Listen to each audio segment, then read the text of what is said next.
Goofy? Woo! Johnny, dance with Goofy. You afraid? Don't be afraid. Okay.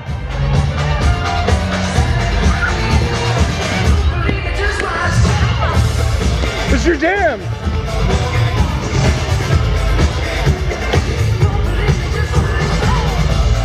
Go, Johnny. Woo, Goofy.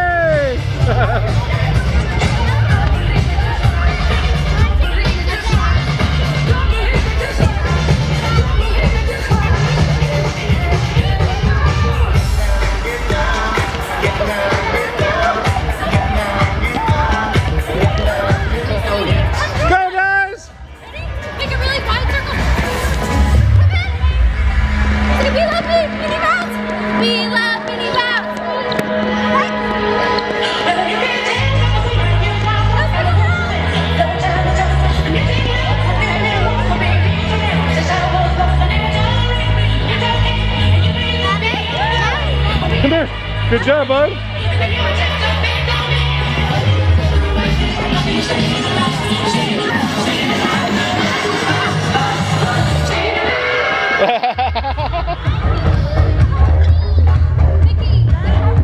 Take a picture. I got a picture. Oh, can I see this?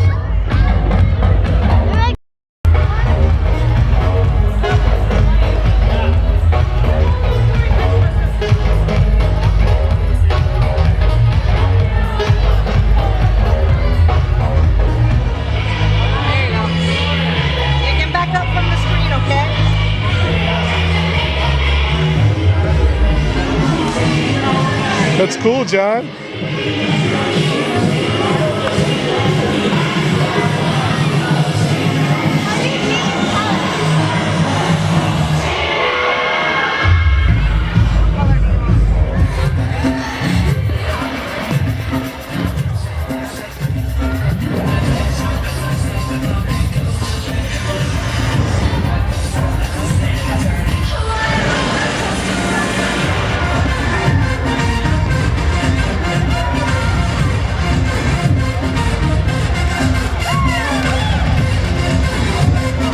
John, come here, say cheese.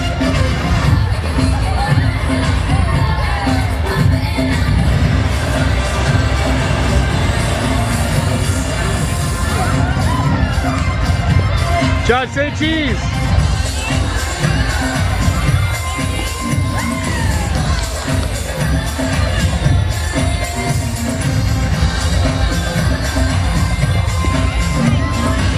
Come here, John, say cheese.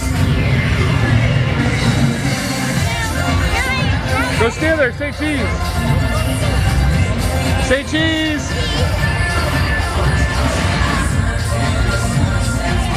Stand right here.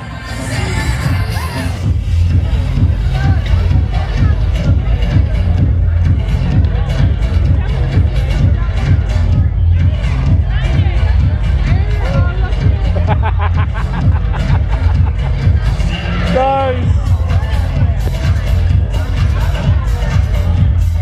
Keep dancing, Johnny.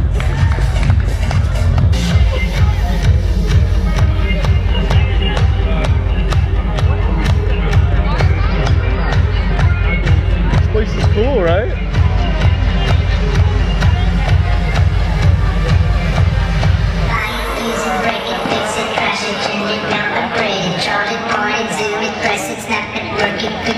He's cool up. Yeah. Look at him dancing. Look, look, look. He's dancing good, right? Good dancing him.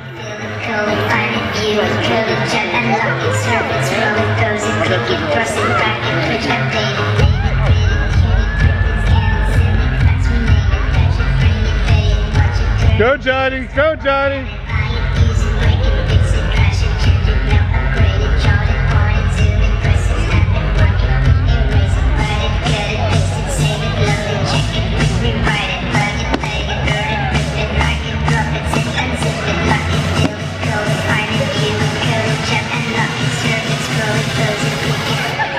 You're unbelievable, Johnny. Go, buddy.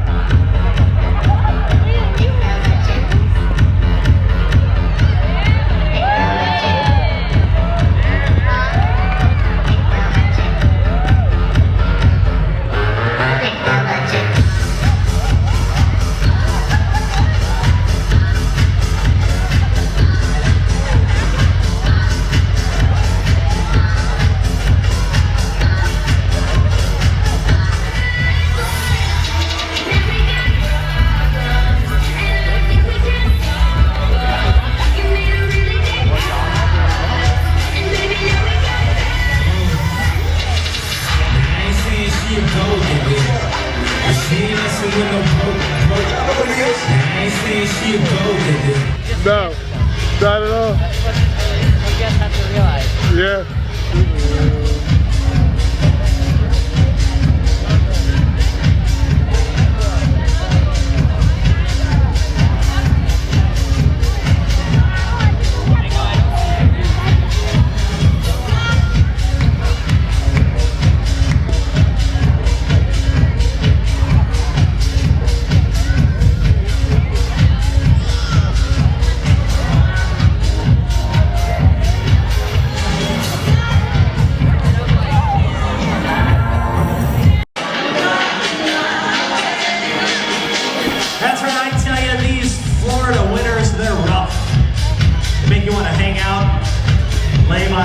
Speaking of pools, let's take you under the sea. How about that? Hey, we're going under the sea.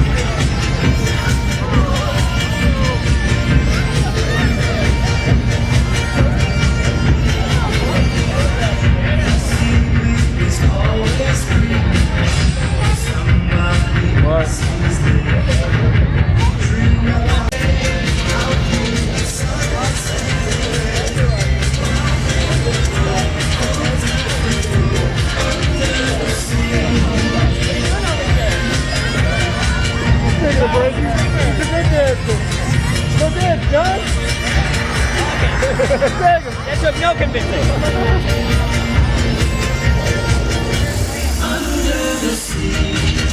There you go.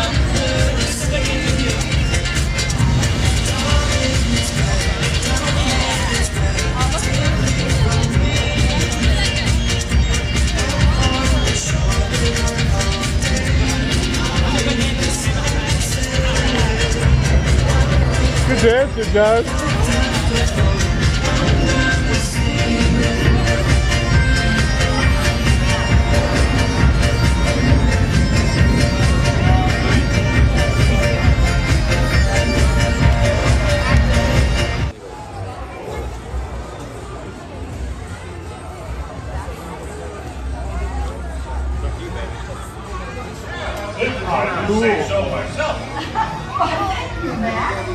Excitement is in the air as McQueen is driving in to share his racing insights with all of you.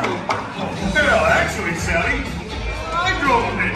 So I guess you could say that Lightning McQueen is brought to you today by me. Silence your radios. There is no smoking, eating, live photography. And now, the car champion you've all been waiting for. Oh, y'all thought it was gonna be someone else. Well, hey there, rookie racers. You're parked in Lightning McQueen's Racing Academy. My bestest buddy, Lightning McQueen, done asked me to introduce him. So I put together a little thing I call Lightning McQueen, the untold story that ain't none yet been told. And here it is, singing style. Oh, I gotta push the button. Shoot, I knew that. Here's a story of a car. It's the Cup Racer rookie star. End of the season went that far to a crazy three-way tie. Everybody say, hey, go! Hey, go! They got lost late one night. Made new friends. They go, that's right. Found a new home, sunny and bright. Get radiator spray. Trade my dog, he did not win because he chose to help a friend. Chick hits one, but in the end, he's the only champion. Everybody shout, pony! Pony! Racing, chasing, crossing nation, winning, piston cups, amazing! Watch him now and listen to him. He'll teach you to race and win. Honk your horns and say it loud. Good job, good job, good job. Hit the music. Okay, that's laser, last laser! Put your wheels together for seven-time instant cup champion and Mater's best friend, Lightning McQueen! Ka-chow!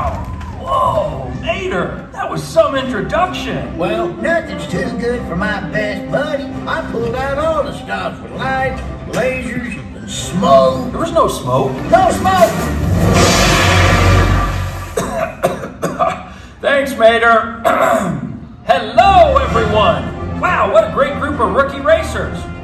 You know, I only figured out how to be a great racer because I had a great teacher, Doc Hudson. That's why I started this racing academy, so I could pay that forward to all of you. Buddy? Yes, Mater? Doc wasn't the only one that taught you a thing or three.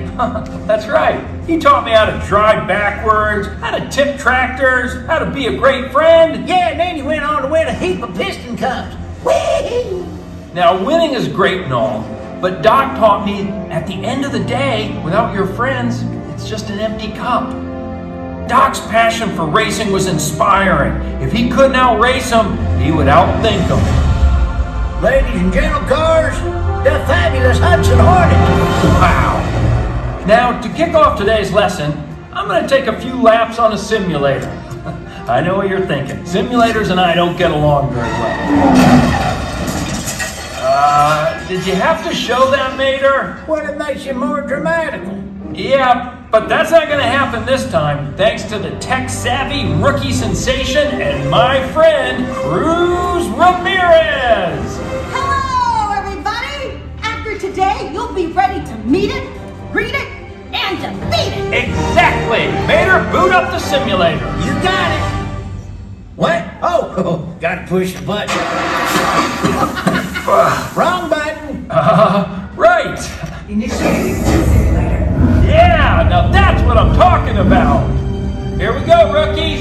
Help me with the countdown. 3, 2, 1, go! All right, it's always good to start with a practice lap. Warm up your tires. Now, when you're racing, you want to keep an eye on your tire pressure, oil level, and fuel. Exactly. As you get started, get used to the speed for a moment and pick a line and stick to it.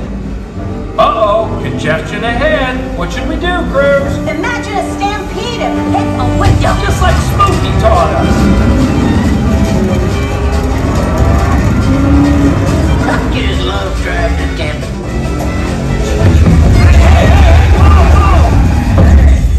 What was that? I didn't press nothing. Probably a bug. I can fix this. Sorry, rookies. I don't know how that happened. Wait, the simulator was corrupted. I'm rebooting it now. Got it. Okay. Now, it's important that you train on a variety of tracks. Let me show you. Select Tokyo, Japan. Are you afraid to go for a drive because of a leaky tailpipe? I'm Lightning McQueen for Leak Less. Hit the trail without leaking on the trail. Not this. That was only supposed to air overseas. Guys, what's happening? In our universe, there is only one race car that stands above the rest. Doc Hudson? One race car who is the champion of champions. Mr. the King? No, you know him as the greatest racer of all time. Lightning McQueen! No, Chick Hicks. Chick Hicks? That's not who I was thinking of, but okay. Hey, McLoser. Chick? What are you doing here? Well, I hacked into your silly simulator so I can race you and finally prove who's the best race car. Me or me? Chick, you already beat me in a race. Everyone says I only won that cup because you were helping the king. They said my championship was a fluke, which it wasn't. I'm here to settle this once and for all. Let's race, McQueen. I am not racing you, Chick. We're busy training these rookies. Oh yeah? I'll sweeten the deal. If I win, every racer here gets a huge pile of cash. Must be appropriate age and wheelbase to claim a huge pile of cash. Not responsible for lost or stolen items. One huge pile of cash for a winning customer. Offer not available in Orlando, Florida. Ah, come on, leave the rookies out of this. I knew you were afraid to race me. What do you rookies think? Should we race this guy? Yeah, you can beat him. Oh yes, you should race Chick, even though he's so much better. Come on, do it, McQueen. All right, let's do this. Mater, start up the simulator. On it. Please select a course. Chick Hicks Motor Speedway. Come on, is that even a place? It is now. All right, 3. Okay. Wait, I'm facing the wrong way. That's McQueen. Oh, we're driving backwards here.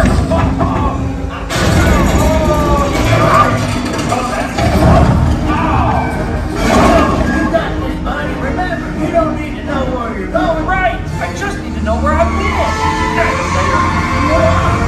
All right. How am I doing, everyone? You're doing great, buddy. Oh, yeah? Because it looks to me like you're losing tire pressure. I'm slowing down. Hack the system to change your stats. Hey, that's cheating. Don't worry, I'm activating team mode. Activating team mode. Mr. McQueen, you tires! Guido! It's the... Hey, Luigi! Guido! Thanks! Hey, McQueen! Looks like you really do need some leak flags. My oil! Oh, honey, don't worry. I got you. Top it off. Exactly what I needed, Flo. You know, racing with you is a real gas. Too bad you're running on empty. How can I be out of gas? Organic fuel to the rescue, man. Thanks, Billmore. You're saving the race. There's a race? Your loser friends aren't enough to beat me, McQueen. You don't even know what a real friend is, chick. Oh, yeah? Well, what do you call these guys? Oh, that's nightmares like this. Whoa. Time to go old school, Mr. McQueen. Old school? But dirt track? Who races on dirt? Doc Hudson, wow! Turn right to go left. Well, that doesn't even make sense. Does to me. Thanks, Doc. Oh, no. Oh yeah, Stickers! You're making Doc proud! Hey, thanks. All right, chick. Now it's just you and me. As Doc always said, look like a Cadillac, ding like a Beamer. Irish makes some noise for Lightning McQueen. Ka-chow! You won? Well, what was that? That's called teamwork. You only won because you got help from your friends. Hey, guess what? I'm his friend too. You are? No one messes with my whip filter. I'm coming for you. Oh, this isn't even possible!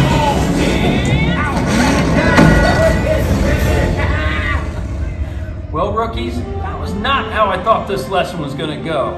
But Chick reminded me that in the end, racing isn't about speed and flash and crossing the finish line. It's about the journey you take to get there and who you've got driving alongside you. Oh man, I'm getting all rusty-eyed back here. Thanks for coming out today. Consider yourselves honorary members of my Lightning McQueen racing team. Now go out there and get your tires dirty. Ka-chow! Have a great drive, everybody. We'll see you rookies out on the track. Congratulations, racers. Please make sure you count all your...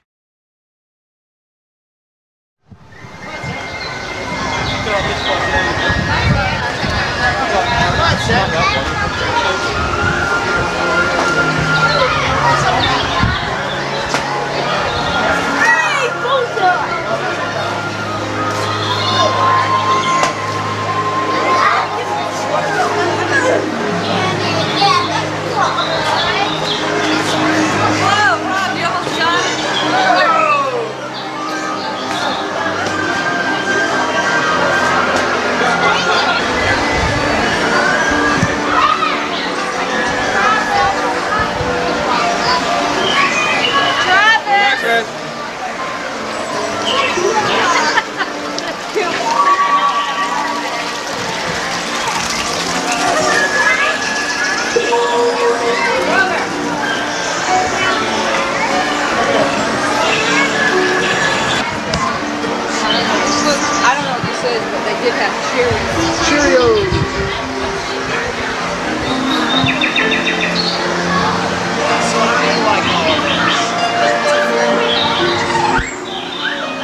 movie musicals. And no one produced more extravagant productions during the 30s than Busby Berkeley.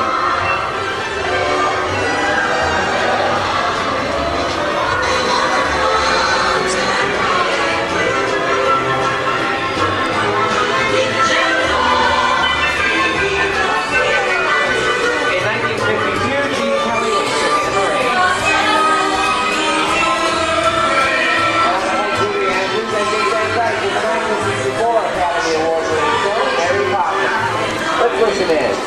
With a hand just sing, sing.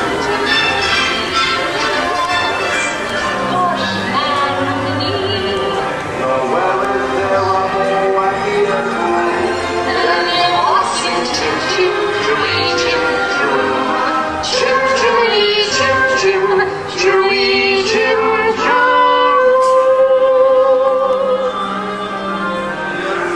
Trouble crossing. Open up in there, you hear me? Listen, Mug, we got your business to settle. Yeah. I'm telling you, very nice time. Judge comes around, he's gonna leave me some beer, and we're gonna take it. And you're gonna kick in the door. Here you go. I'm gonna jump on here and kick you. Ladies and gentlemen, we are currently experiencing minor technical difficulties. Please remain seated. The great movie ride will continue in a moment. Sorry about the delay, folks. Hey, you! Huh? Are you talking to me? No way, Brain! I'm talking to Dave in the fun looking outfit over there. Yeah, I'm talking to you. Look, Come who here. do you think you are? Let's Whatever you get say. here, All right, now. All right. He's on, see? Your fancy pots, why don't you get out of here? So beat it! Hey! Get him out of here. You're gonna get it. Hoist! Here he comes, bud! Get out, you grinder! Give it to him, good boy!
Legendary stars, Clint Eastwood and John Wayne.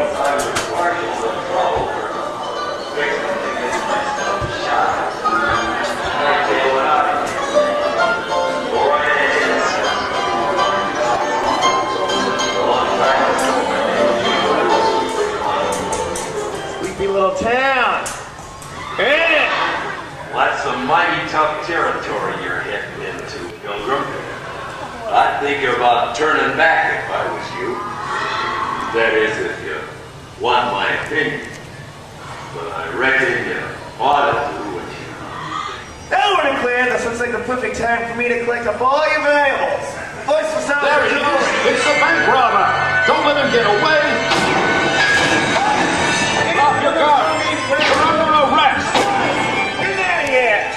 Oh, dead end. Hang on. Give yourself up. Maybe the judge will go easy on you. You'll swing for this. Yeah. I don't know about you guys, but better get kind of squeaky. Go out with the glory aboard the spaceship on Program. One by one, the crew has vanished.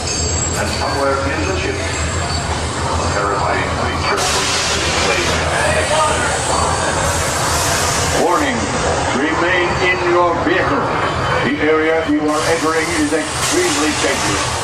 Proceed with caution. Emergency disruptor system is now activated.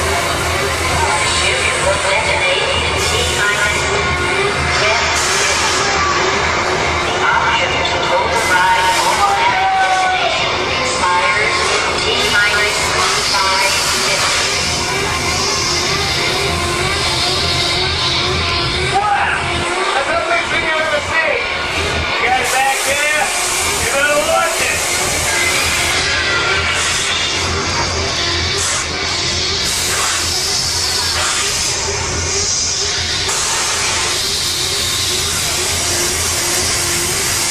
Good, Cam.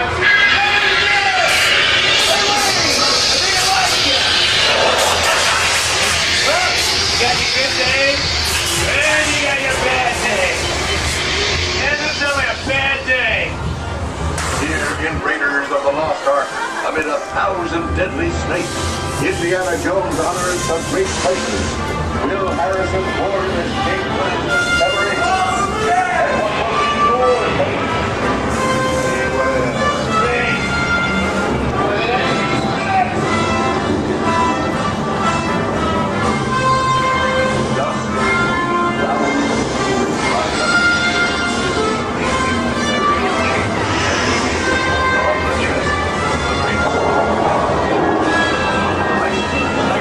Wow.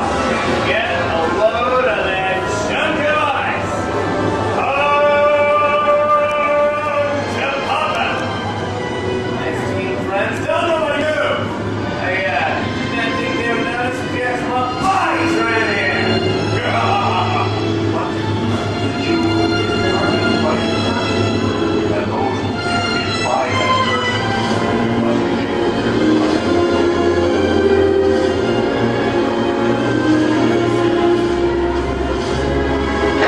Halt, unbeliever. Disturb the treasure of the gods, and you shall all pay with your lives.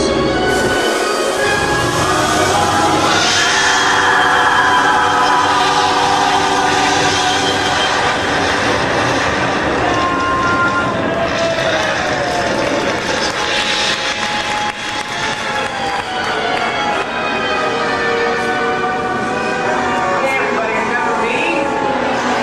Yeah, well, that just goes to show you that anything can happen in movies. Now, let's get on with the show. This evening, Sparrow's film sets the stage for one of Hollywood's most unusual genres, the horror movie. During the 1930s and 40s, some of the best horror films in the history of motion pictures were produced. Sometimes the action took place in a mummy scene burial chamber. Here, unsuspecting explorers like us have been made bad films.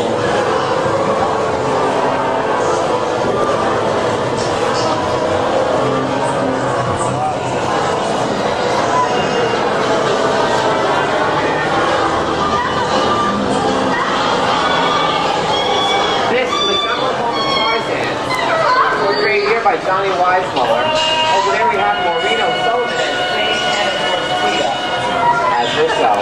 Tarzan! Tarzan, wait! They're our friends! Away! Cheetah! What another thing? Great Wayne and two brothers came for the last time.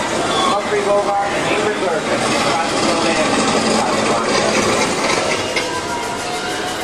Inside, we both know you were on the victim. Hard as work, the thing that keeps him going. That plane leaves the ground and you're not with him, even better.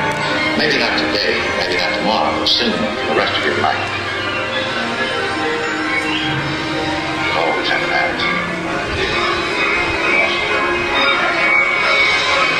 Here's Walter's Museum movie starring Mickey Mouse, the one that's greatest role. The song with the legend, Miss Fantasia.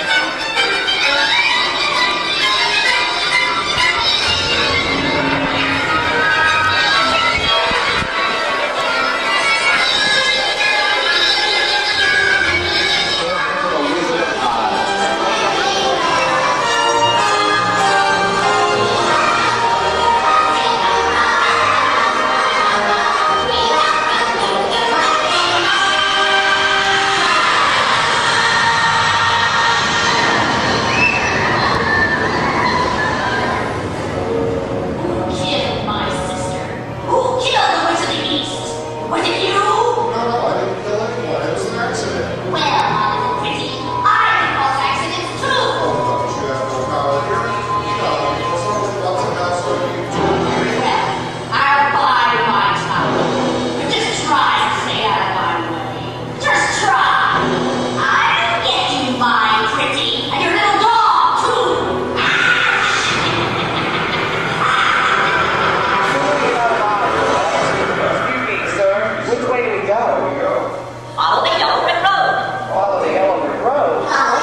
you guys so much for checking out the Great Movie Ride. Definitely by far one of my favorite rides of all time, and I definitely miss it. So don't forget, please check out my channel, subscribe, hit that notification button, and please share my videos. Thank you so much.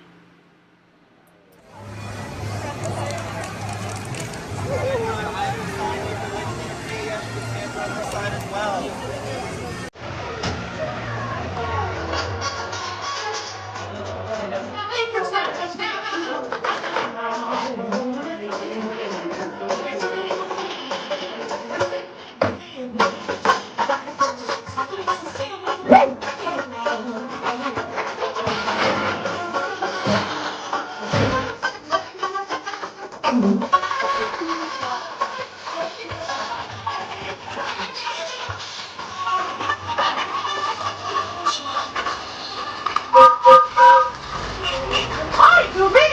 Well, beautiful day for a picnic. Yep, we're off to the park. See y'all there. Nothing can stop us now. And we'll any trouble.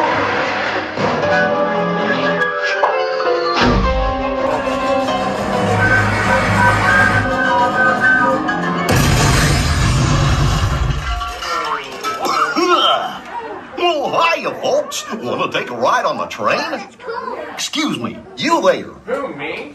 Do you mind helping these good people into the cartoon while I fix this here locomotive? Goofy, that seems like a lot of paperwork, but I guess I can do that. Thanks. Be back in a jiffy to pick you all up. I guess you're going in.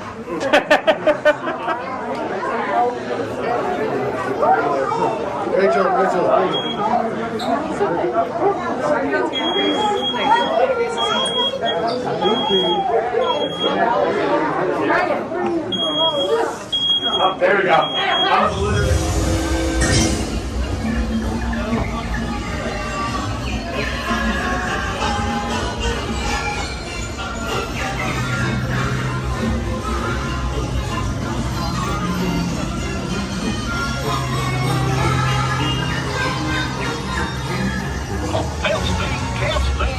This thing on.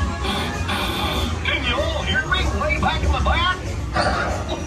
Welcome aboard, folks. We're ready for a relaxing ride around the park.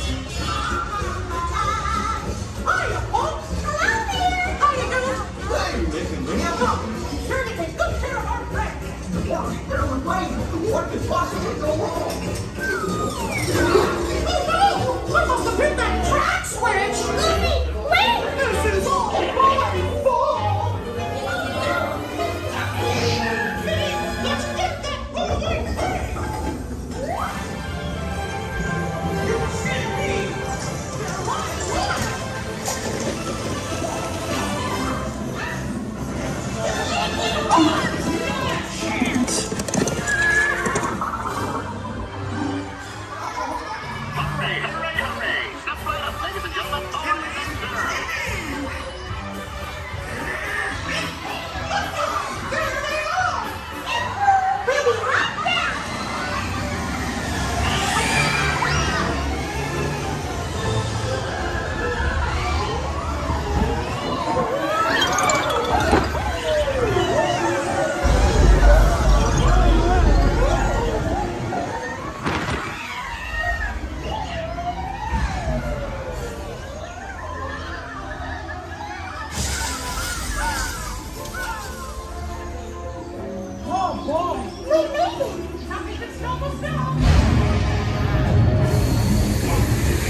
hope you had a relaxing ride around the park. And thanks for sticking with me. Hey, picnickers! Told you nothing was gonna go wrong. Nothing can stop us now. When you say we had one crazy round. Now with you by my side. The stars will be our guide, and nothing can stop us now. The stars will be our guide, and nothing can stop us now.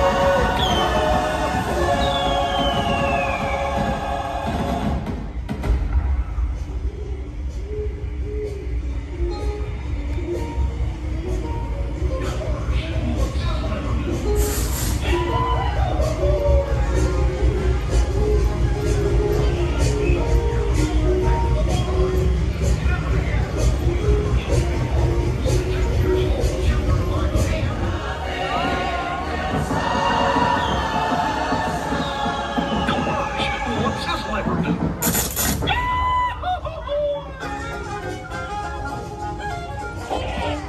Here we are, back in the bar.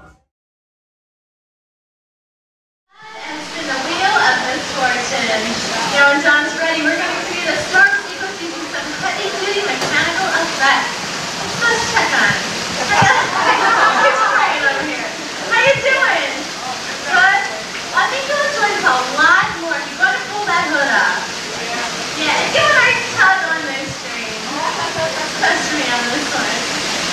Now, as you often see, when our mom is rocked, we can simulate movement on the high C. To make it more believable, I'm going to add wind. Carrie's going to add rain, and I need you all to do the action, okay? On the count of 3, I need you to yell as loud as you can. Dump it. Ready? 1, 2, 3. Dump it!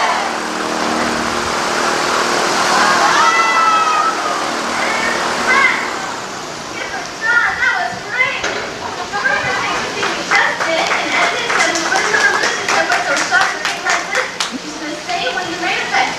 You're going to see how miniatures, mechanical effects, and our very brave skipper are used to produce classic high seas adventure.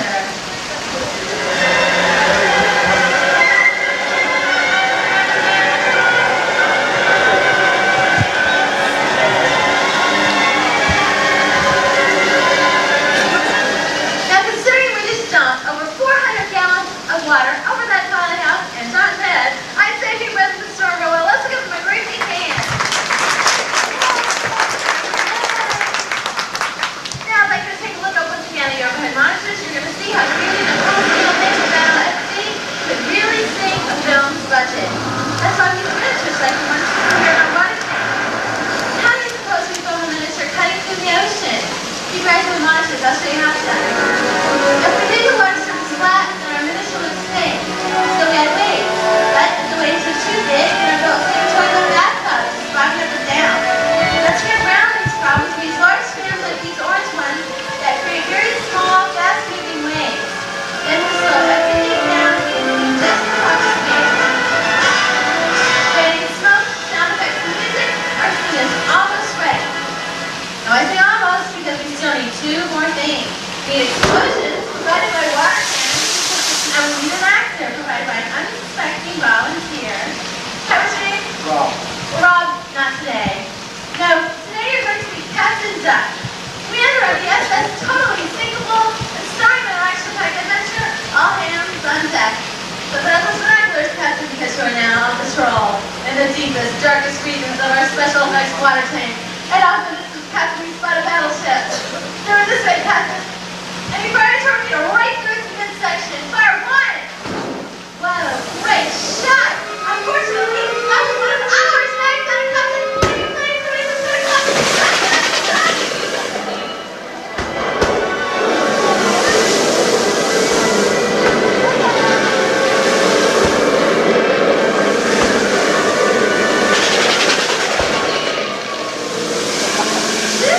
I don't know about you all, but I'm sure I'm glad that's over with. Or is it?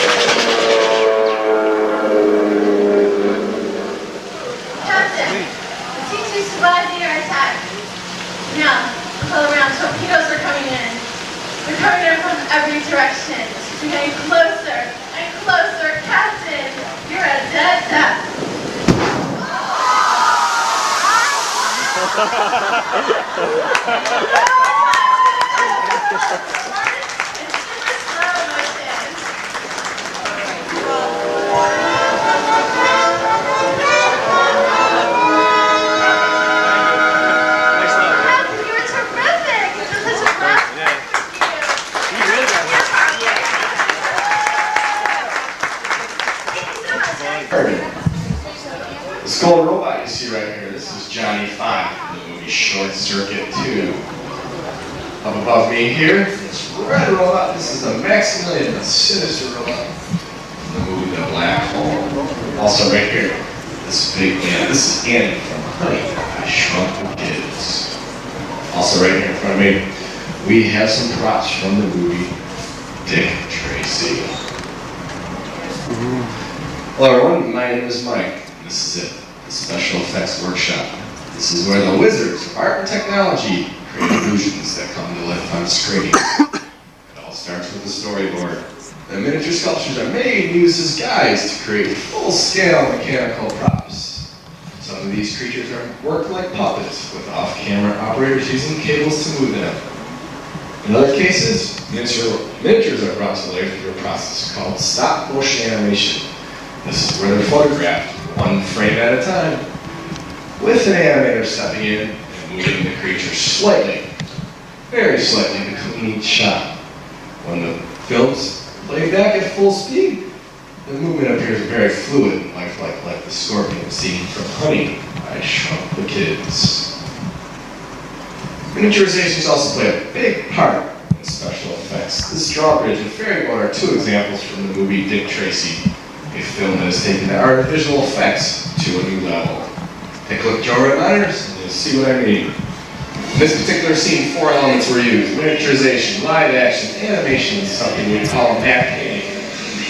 How they all come together are visual effects. Keep watching and we'll show you how Tracy's house was completed. First, the live action was filmed in front of us, painted flat in the studio Backlot, where Warren Beatty chased his kid down 100 feet of fake railroad track. And we're now, and where? Oh, to the next part of our tour, the special effects shooting stage. This is where you'll follow your tour guide Paul once again. You'll see a part of the movie, Honey, I Shrunk the Kids. Have a good day now. Those of you in front of me, you turn right.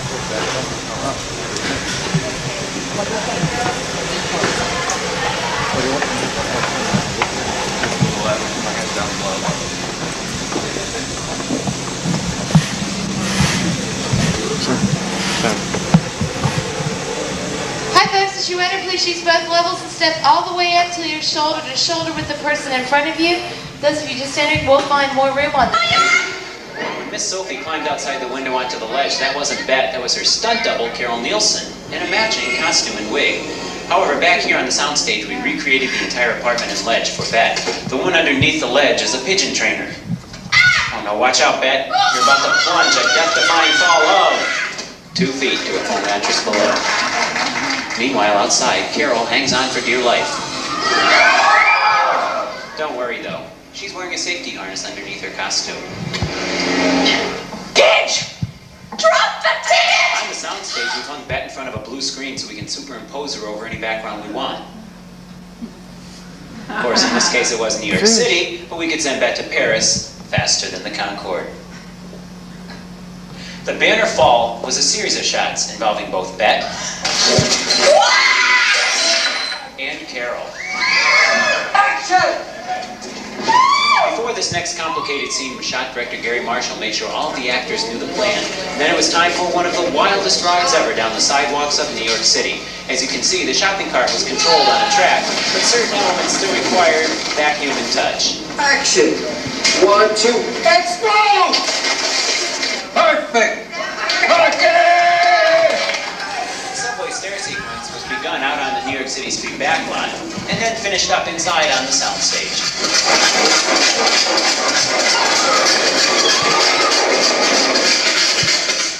Remember the flight over the turnstile? To create this effect, we used a compressed air catapult. See everybody here on the right side of the shuttle, wave at me, all the way there into the back. That's the side I'm standing on. Okay, great. Just want to let you folks know that you're going to get a little wet today, besides the rain. But that's okay. You look at the people on the left side. You guys are going to get soaked. So if you need to switch, now's the time to do that, because once we do get started, I'm going to request that you all please remain seated at all times throughout our tour. I think I'm safe here, huh, Rob? Also, as a word of warning, I see video cameras, I see all kinds of purses, glasses, hats. Please, while we're on our tour, hang on to those valuable things. You don't want to lose them overboard. It might take a while to get them back, and I don't know whether you'll get them back in the same condition that they left the shuttle in.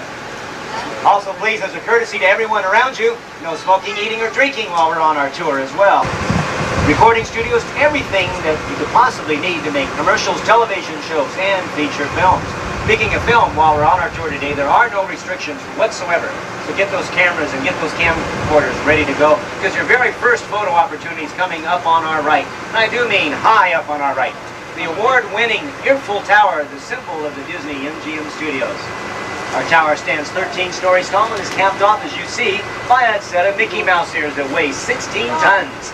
16 tons, what do you get? Well, you get a hat size in this case of 342 3/8. Also on your right is our prop warehouse and one of our motor pools. Those futuristic-looking police cars were used in the film Blade Runner starring Harrison Ford.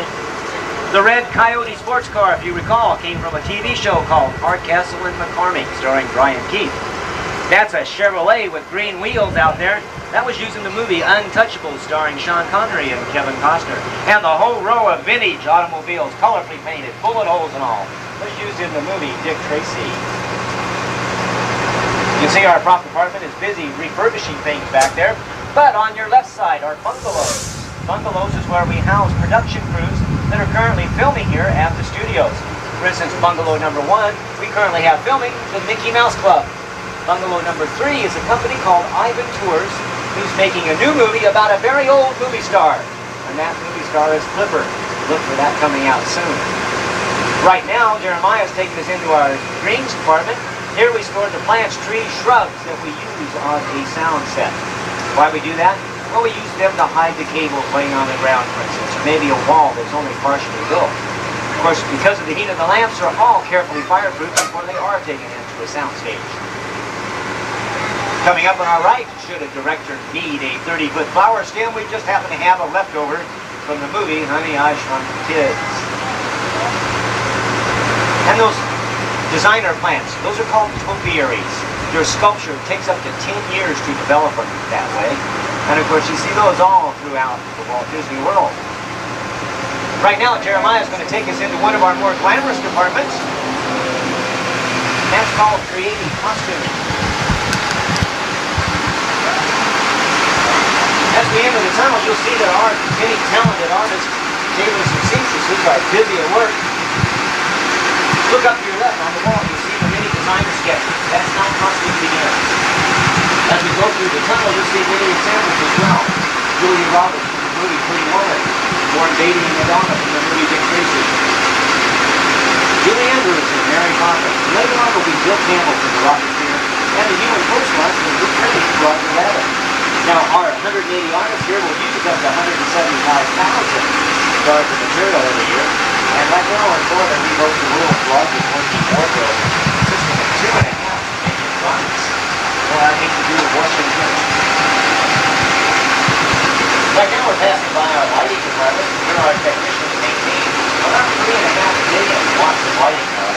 That's enough to launch an entire city with a head of Florida. Then the Dick Tracy makeup shop for on display are the many massive appliances that were used to transform the humans into the comic book criminals you saw in the movie. And quickly on your right, a very special Delta Health Carolina. After it saw 11 years of service with Delta Airlines, it was modified and now sees the reflective domain.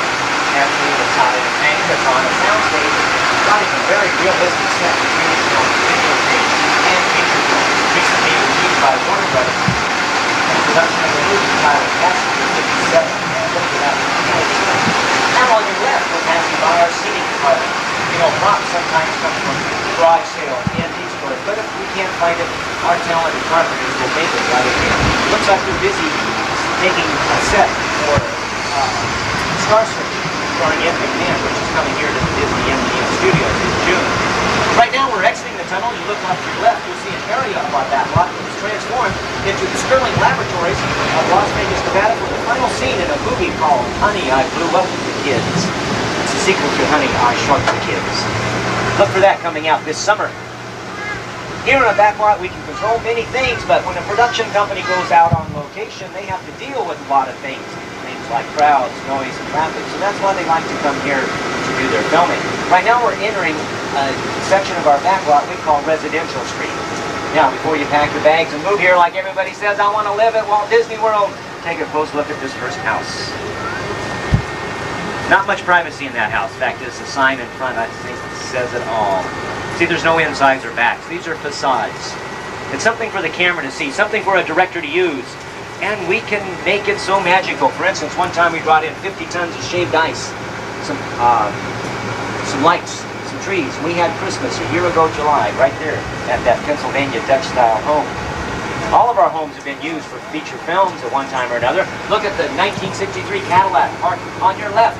That's the car that caused all the problems in the movie Tin Pan, starring Richard Dreyfuss and Danny DeVito. There's 8 different models here on our residential street, depicting 8 different styles of American architecture. Like I said, they've all been used at one time or another. A very famous house coming up on our left, a beige Hawaiian-style house. It's the home of the award-winning Golden Girls, starring Lee Arthur, McLean, Estelle Getty, and Betty White. They do the exterior shots right here, and then they combine them with videotape done on a sound stage in California to provide the final TV show that you see weekly. Across and catty-corner from them is the home of their neighbors from Empty Nest. And then finally, the last house on your left shows what our prop designers can do to make that home, give that home the look that the director wants, complete with toys, the American flag, and the doghouse out in the front yard. And the last house, speaking of dog houses, the Flyers meet to eat in the movie The Rocketeer, the Bulldog Cafe.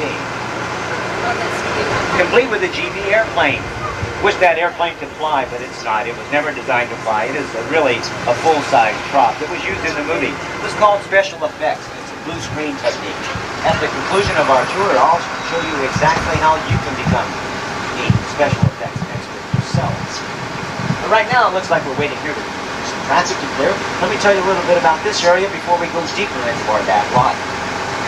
If you look across the street to your left, you can see what we call New York Street. Now, we will be coming back to this area, but please note the fact that all of our buildings on New York Street are 3 stories tall. Most studios, they only have 1 story. It gives the cameras, the directors, very limited exposure as far as camera angles. That's why they like to come here and shoot their scenes. We can even make those buildings 5, 6, 10, 12 stories tall. And it's called matte painting. It's a special effect technique as well that you'll learn inside the magic if you want to take that tour, which I strongly recommend if you haven't seen it yet. Looks like we have a tram clearing in front of us, so let's wait here a few minutes, and we'll continue deeper into our Backlot.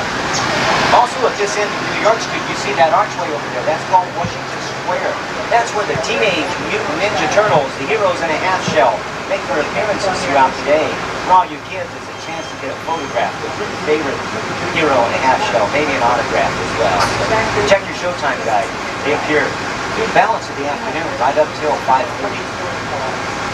Well, it looks like we're about ready to clear here, and we'll go deeper into our Backlot. All clear.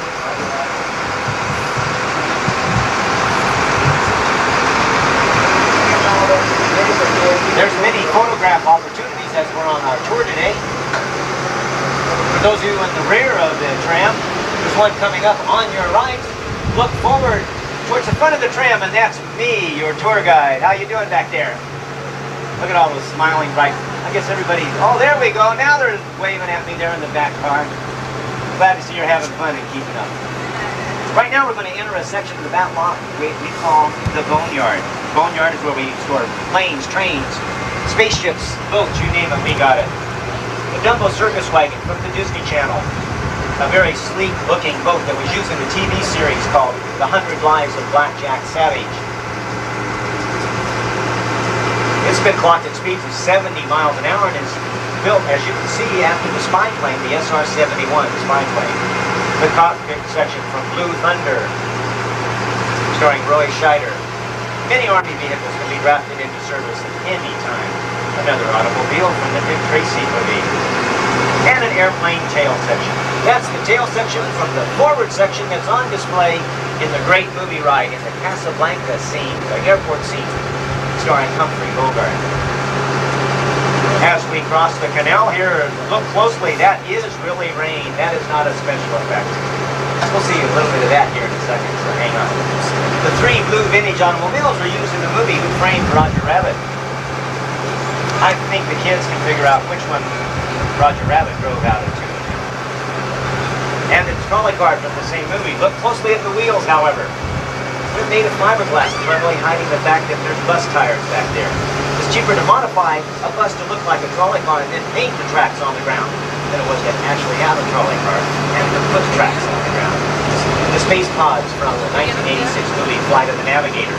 And then the big giant gears from the final scene of the movie Dick Tracy. Across the street, or across the canal, you get a better view of residential street, not to mention privacy there. Notice the roof line as well. We only build what the camera can see. Which leads me to the thing, what if we need something here in Florida that we don't have? Like oil wells, an oil field, a rocky desert, barren canyon. We don't have that here, of course. So in 1989, 3 years ago this month, we built such a thing here for our directors and producers to use. And we call it Catastrophe Canyon. Now, we're going to be entering the canyon. Jeremiah's going to be driving on a rough wooden bridge, so please, we're going to be shaking up a little bit here, so please hang on to your valuables and always remain seated while we're inside the canyon. That's a very important thing.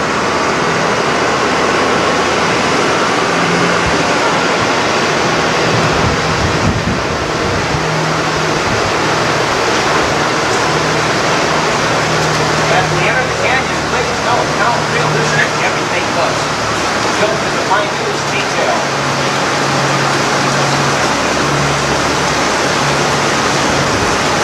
Jeremiah will stop here for just a few seconds so we can take everything in.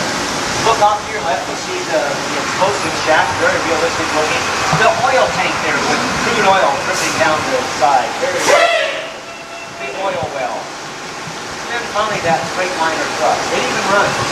Of course, we didn't drive it there. It was lifted up and over the canyon walls by crane. That was a lot easier than driving it across the ATV. Now, in the movie-making business, time, of course, is money. You can't wait around for Mother Nature like we're having right now and have it rain. The director needs it on too, so he says lights, cameras, and action. But much rain. Now, the rain's created by high-pressure water molecules that clear on top of the canyon out of the eyesight. The water sprayed out in a crisscrossing pattern to give it a very natural effect, as you can see. Almost better than Mother Nature is right now. We can even add some strobe lights and some wind. One, take two, hang on, we're right in the middle of the earthquake scene.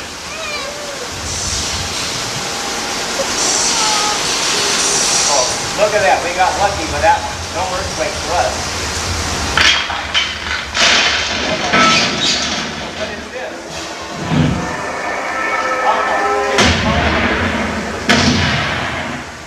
Oh, man. I can see it as a canyon. What is that noise, that rumbling? Look out, it's a flash flood!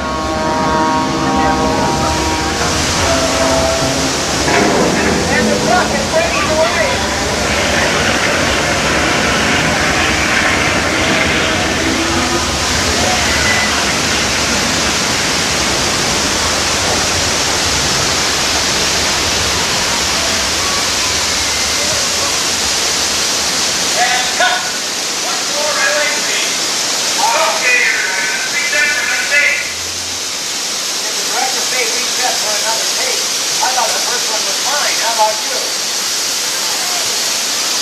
Well, why don't we get out of here and take a look at that stage?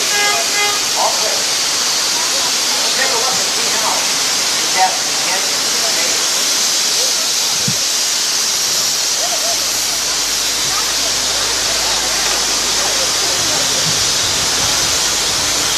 Now, the canyon, it took 6 months to construct. It's quite a long time, but I think it was well worth it. Carefully hand-molded to look like the real thing. The small yellow pipes carry the propane gas for the fires and the explosion. The large white pipe recycle the water from the canyon floor all the way to holding tanks on the top of the canyon out of eyesight. When the floodgates were opened, 70,000 gallons of water came crushing towards our settle. And that big plume of water you saw shot up into the air, that was called a water cannon. Water cannons so strong you could see the basketball over the empire. What seemed like an out-of-control disaster was actually a very carefully utilized series of events, all of which could be recycled in 3.5 minutes.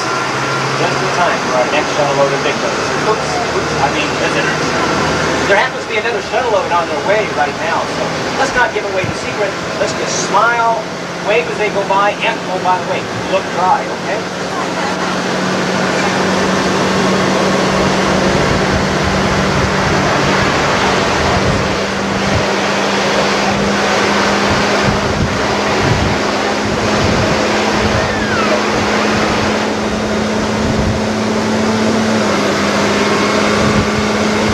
Now, Jeremiah's going to whisk us from the canyons of California into the streets of the Big Apple, New York City, skyscrapers and all.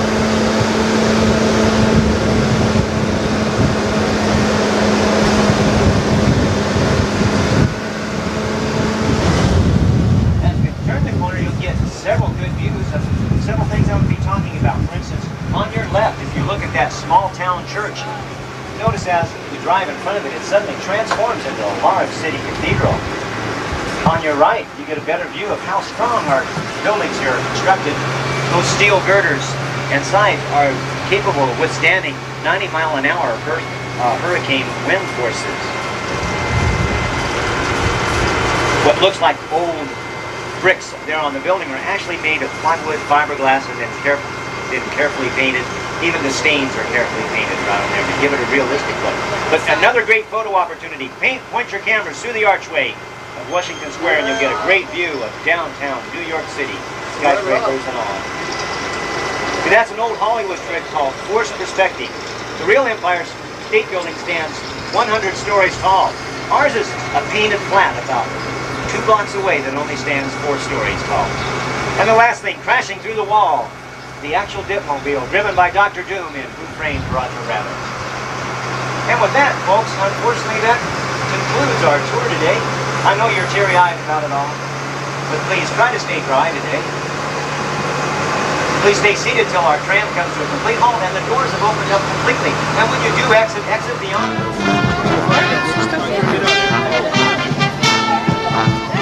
Are you gonna be honest if this is the girl you thought about? No bad. Yeah. Let's see from here. A little darker hair than mine.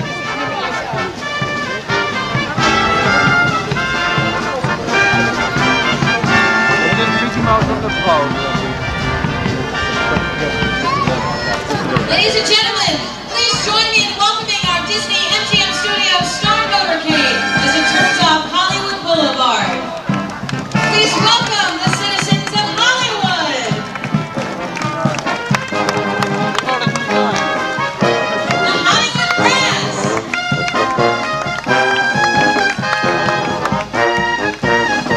Mickey Mouse and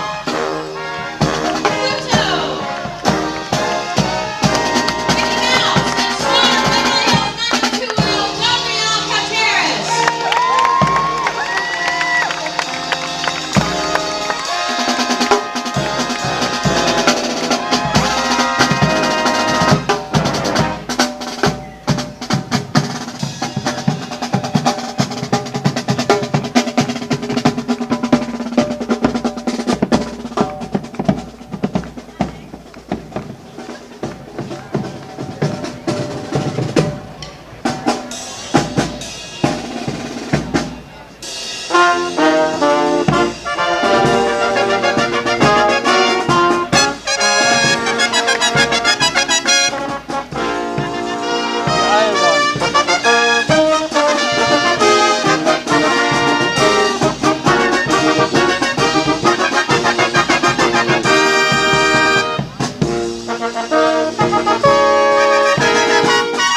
time here. I was here a couple months ago. I hear this woman's name is Andrea.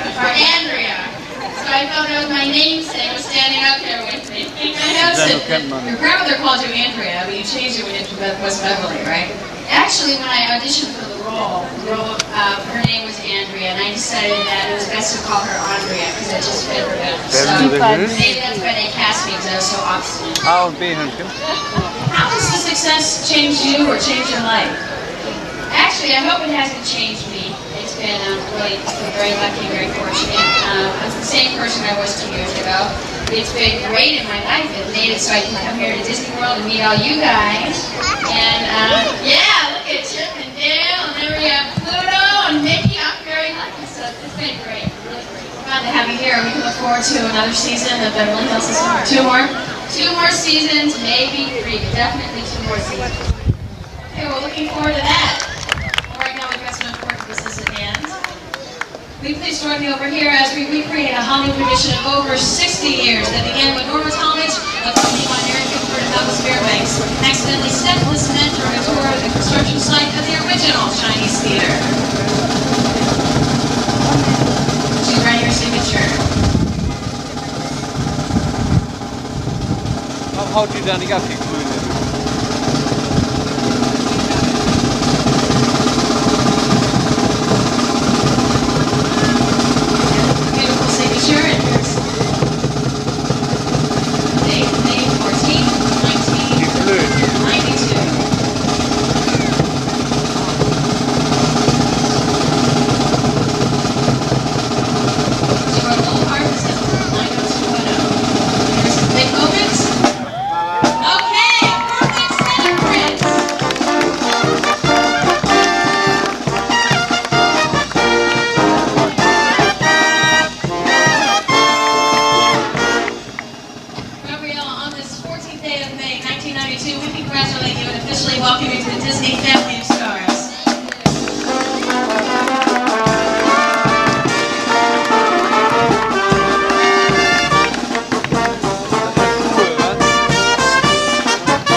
This rain only goes about 15 feet into the canyon because the camera has a 2-dimensional lens. If you're looking through a camera right now, then you'll notice that the tanker truck is getting soaked.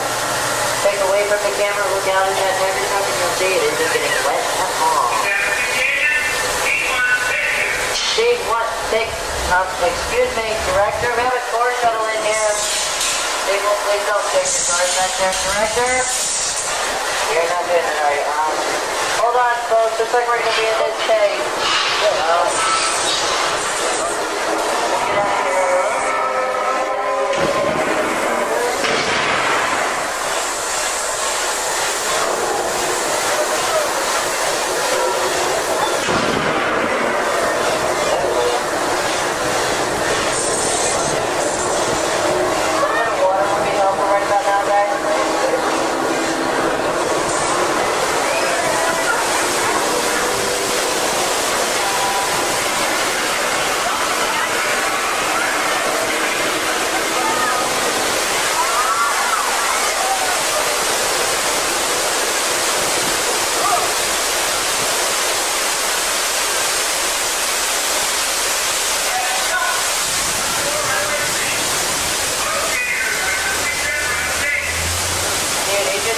For another day?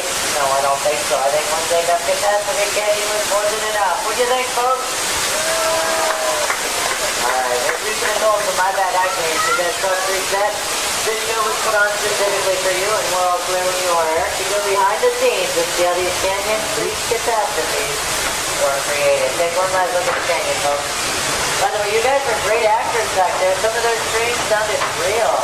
I think the director's gonna like that one. Actually, we weren't filming in here because this show was created especially for you. It was especially for Blue Arm and some of the belly factories and sculptures that look like natural rock formation. We're small yellow guys creating gas from the fire station royalty. The large light was created one of the colors. That flood was created when we opened the gates of 3 large holding tanks on top of the canyon inside 70,000 gallons of water.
explosives, the most hazardous.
Thank you.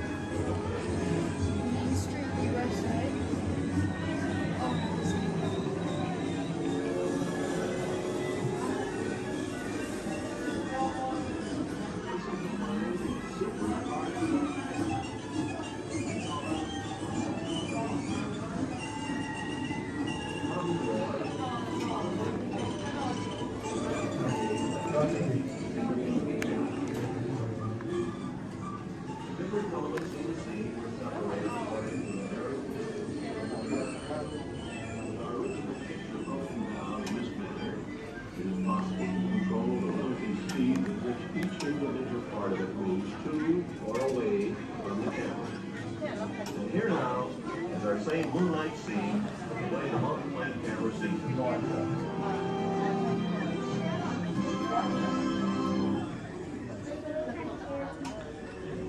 This is a plan for a super cartoon camera. We call it a multi-plane camera. The problem was how to take a painting and make it behave like a real piece of scenery on the camera.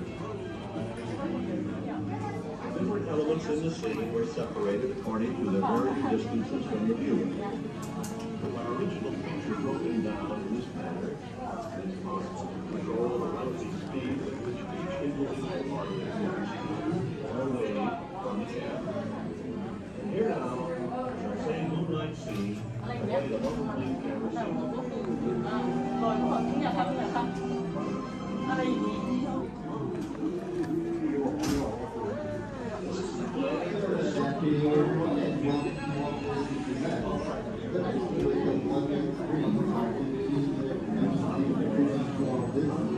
We'll begin in just 2 minutes or so. If you'd like to see this, please make sure you have your entire party together, continue forward to the museum, and take a ride at the Disney Cruise Line display to find the Walt Disney Theater Lobby. When you enter the theater, select your elevator just over halfway across. We do reserve the top or back rows of the theater for our guests traveling in wheelchairs and their parties. And this guest will walk you the far left-hand door to enter the theater. So your next viewing of One Man's Dream will begin Monday in this house.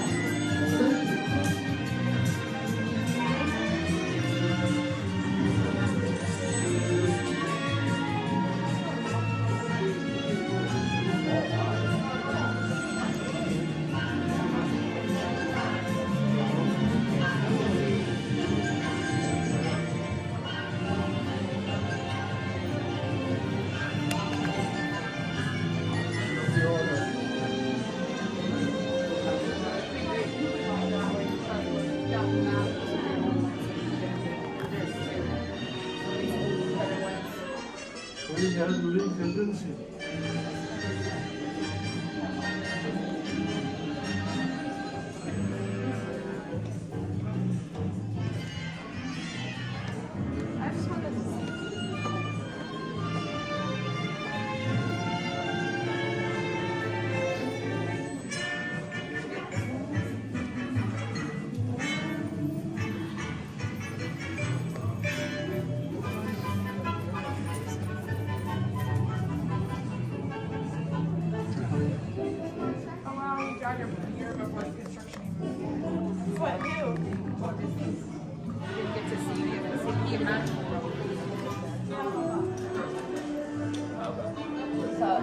I was gonna go get a coffee.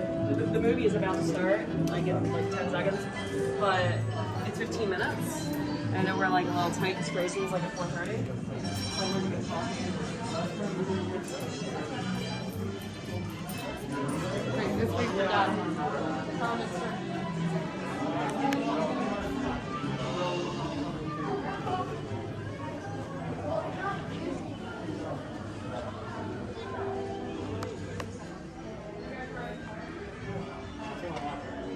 Right there, Dick. The theater doors are now open, but they will not be ended for long. If you would like to see this. Is a town built on dreams, and one of its greatest dreamers was Walt Disney.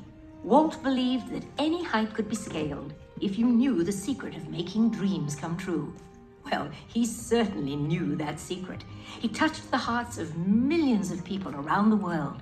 The story of Walt's life is truly an amazing one, and no one can tell it better than Walt himself. My dad worked as a carpenter in the World's Fair buildings. He eventually ended up in Chicago as a contractor, and he was doing that when I was born, December 5th, 1901. But my dad made some money as a contractor, and he wanted to get back to the farm. They finally ended up buying this farm in Marceline, Missouri. It was a beautiful farm, but it was not the kind of farm to make a living on. Things got pretty tough on the farm, and my dad had a sickness. So my dad sold the farm, took the money, and went to Kansas City. And my dad bought this Kansas City Star route. And they gave me a route. I was about 9 or 10 when I started that. In winter, we'd go out at 3:30 in the morning right after a blizzard, or in a blizzard, or in pouring rain. It didn't matter. I did that for 6 years. It was tough. It seems that everywhere Walt's father turned, he found failure. And the constant struggle took its toll on the family. One by one, the children began to leave home. Then came the day Walt woke up to find his best friend, his brother Roy, had gone as well. My brother had joined the Navy, so I wanted to join it. Well, I was still a year too young. I was 16. Finally, this kid come in to me very excited. He says, there's something just forming here that you and I can get in. I said, what is it? He says, an ambulance unit. I was in Paris, 3rd of September, and Pershing pulled out. Paris, which had been this exciting thing with all these soldiers and things, suddenly there wasn't a soldier to be seen. And I suddenly became very lonesome. So then I went in and put a request in to be discharged. So I hit Chicago. That's where my parents were living. And I said, Dad, I want to be an artist. And my dad, he just couldn't buy that. So I pulled stakes and moved to Kansas City. Roy was in Kansas City working in a bank. One of the fellows working with Roy said, say, I have a couple of friends that have an art shop. So I went up to these samples, and there were all these corny things I'd done in France. Well, by gosh, they hired me. I mean, right on the spot. So I took the camera home, and then I started experimenting on my own there. So then I went into this Kansas City Film Ad Company. So that was where I got started in the animation business. So I was thinking if I had something with a novel twist, I might crack the market. But I still couldn't get anywhere with it. I'd failed. I learned a lot out of that. And I think it's important to have a good, hard failure when you're young. I packed all my worldly goods in a cardboard suitcase. I went to Hollywood, arriving there with just $40 in my pocket from my Kansas City ventures. Now, my brother Roy was already in Los Angeles. Both of us were unemployed. We solved the problem by going into business for ourselves. We established the first animated cartoon studio in Hollywood.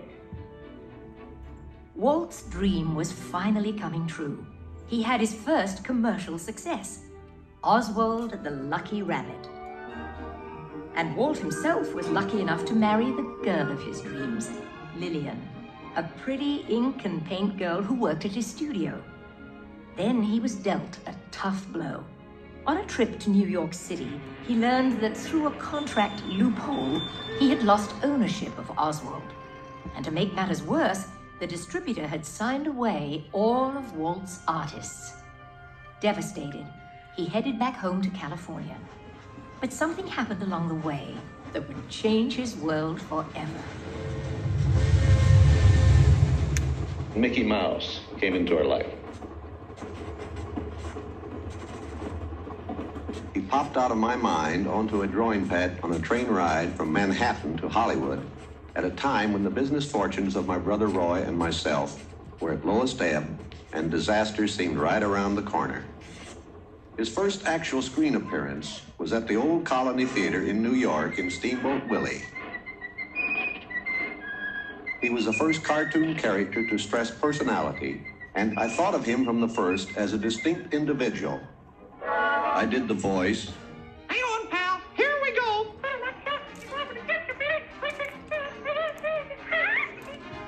Mickey was simply a little personality assigned to the purposes of laughter.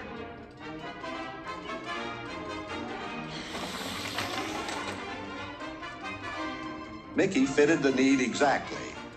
He brought in the money which saved the day. He enabled us to explore our medium, and he paved the way for our more elaborate screen ventures. By nature, I'm an experimenter, so I had another idea which was plaguing my brain. It was the Silly Symphonies. It was a series without a central character. Every one of them was a new type of subject to give us something to reach out and accomplish something different.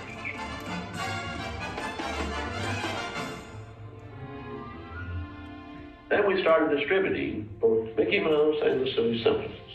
It was nip and tuck getting them out. Walt began to push himself and his artists. He worked day and night, and when he wasn't working, he was worrying about the future. And then the inevitable happened. In 1931, he suffered what he called a heck of a breakdown. So he took Lillian on the first vacation they had ever had. By the time he got back, he was a new man and ready to get back to work.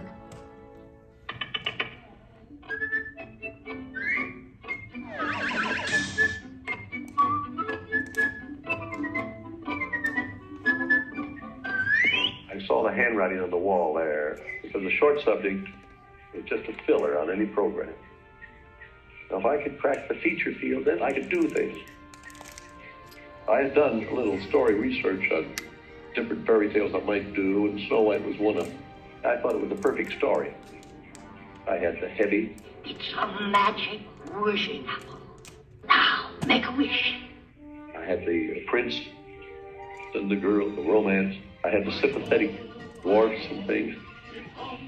We started Snow White sometime late 35, and it was around 2 years in the making.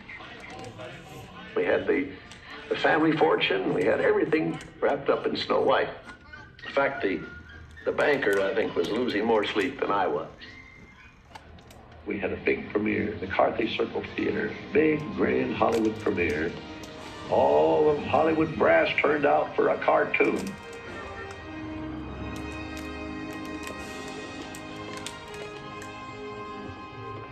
The daddy of Snow White and the Seven Dwarfs is going to be presented this beautiful statue. Isn't it bright and shiny? Oh, it's beautiful. Aren't you proud of it, Mr. Disney? Well, I'm so proud, I think I'll bust. With the profits of Snow White, I built a studio.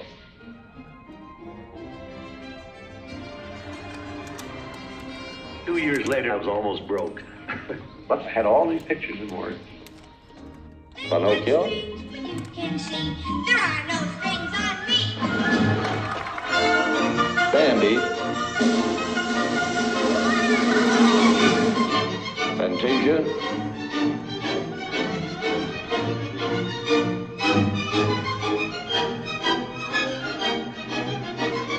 That was when the war came. The whole world was collapsing then. So many of my boys went to service. So I just practically stopped my feature production. That's all I could do. But after the war, there was quite a problem picking up the pieces. I knew that diversifying of the business would be the salvation of it. So I tried various things. I want to go beyond the cartoon. And I thought if I could get into the live end, that there's things I could do. Stand by, engines. Come on, Yard Boy, get him! Not bad, eh, Charlie? Let's open her up and see what you really do.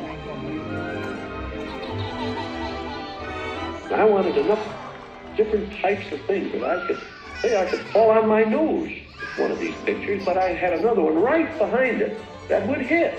Because we share is all we got. Together. After a long concentration on live action and cartoon films, we decided to try something that would employ about every trick we learned in the making of films. Take a look. We would combine cartoon and live action in an enormous fantasy, Mary Poppins. As the original Mary Poppins budget of $5 million continued to grow, I never saw a sad face around the studio. Even my brother Roy was happy. This made me nervous. And the horrible thought struck me. Suppose the staff had finally conceded that I knew what I was doing. Once again, Walt Disney reinvented family entertainment, creating many of the classics we still enjoy today. But even then, he wasn't finished. He had a bigger dream in mind. Well, it came about when my daughters were very young, and Saturday was always Daddy's Day with the two daughters. So we'd start out and try to go someplace with, different things, and I would take them to the merry-go-round, and I took them different places, and as I'd sit there while they rode the merry-go-round, did all these things, I felt that there should be something built, some kind of an amusement enterprise built where the parents and the children could have fun together. So that's how Disneyland started. It takes a lot of money to make these dreams come true. And, we had everything mortgaged, including my family. I started with many ideas, threw them away, started all over again. And eventually it evolved into what you see today as Disneyland. But it all started from a daddy with two daughters wondering where he could take them, where he could have a little fun with them too. Park means a lot to me in that something will never be finished, something that I can keep developing and adding to. Not only can I add things, but even the trees will keep growing. The thing will get more beautiful every year. And I knew that if I did anything like the park, I had to have some kind of a medium like television to let the people know about it. The world is a carousel of color, history, comedy, fantasy. There's drama and mirth, there's old Mother Earth, with all of her secrets to see. The miracle of imagination, the marvels of earth, sea, and sky. These wonders untold are ours to behold in the funny world, the sunny world, the wonderful world of color. And now your host, Walt Disney. Today, I want to share with you some of our ideas for Disney World. Here in Florida, we have something special we never enjoyed at Disneyland, the blessing of size. There's enough land here to hold all the ideas and plans we could possibly imagine.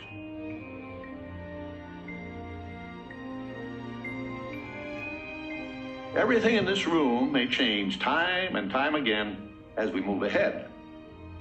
But the basic philosophy of what we're planning for Disney World is going to remain very much as it is right now. We know what our goals are. We know what we hope to accomplish. And believe me, it's the most exciting and challenging assignment we've ever tackled at Walt Disney Productions. Well, after 40 some odd years in the business, my greatest reward, I think, is that I'd have the public appreciate and accept what I've done all these years. That is a great reward. And I think by this time, my staff, my group of executives are convinced that Walt is right, that quality will out. And I think that'll hang on after Disney. Walt Disney once said, "I hope that we never lose sight of one thing, that it was all started by a mouse." But we know it was really all started by a man with a dream, and a mouse. Like a boat out of the blue, fate steps in and sees you through. When you wish upon a star, your dreams come true.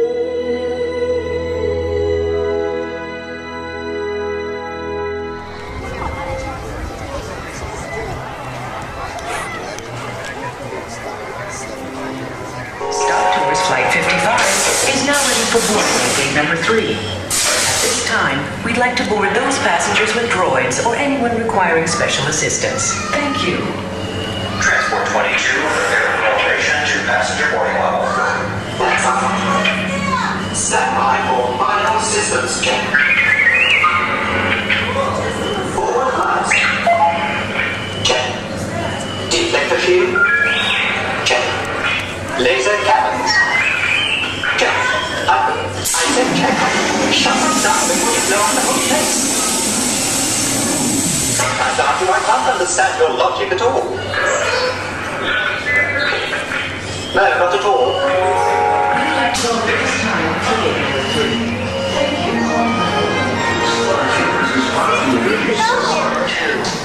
All work is to resume immediately, or power disconnect will be initiated.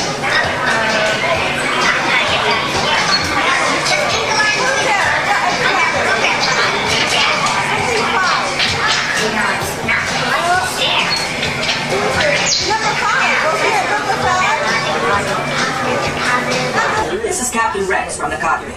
I know this is probably your first flight, and it's mine too. Well, it looks like we're going to have a smooth flight to Endor, so I'll go ahead and open the cockpit shield. Hi there!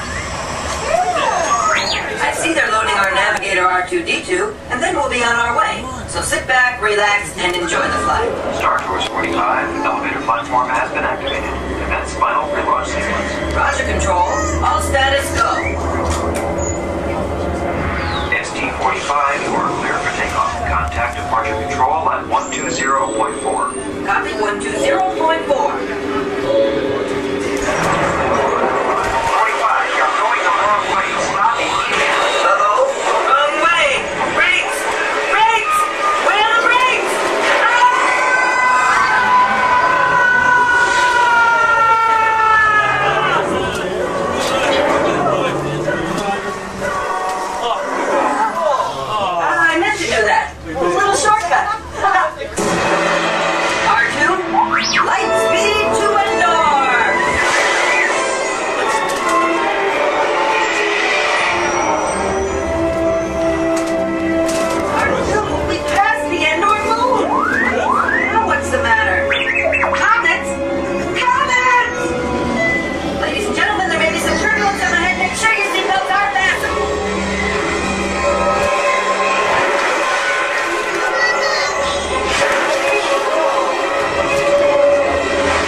complex scene.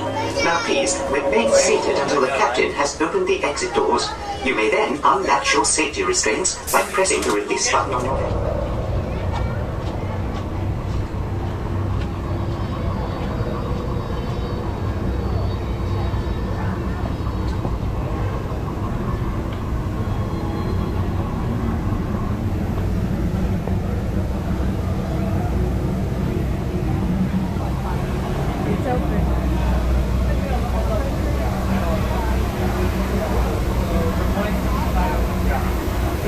There it is. You got it. Why is there only stairs here?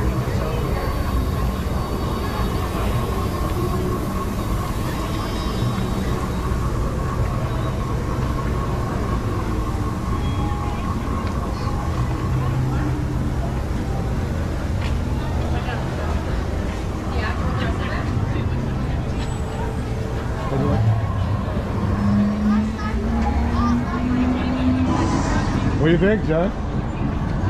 Oh boy.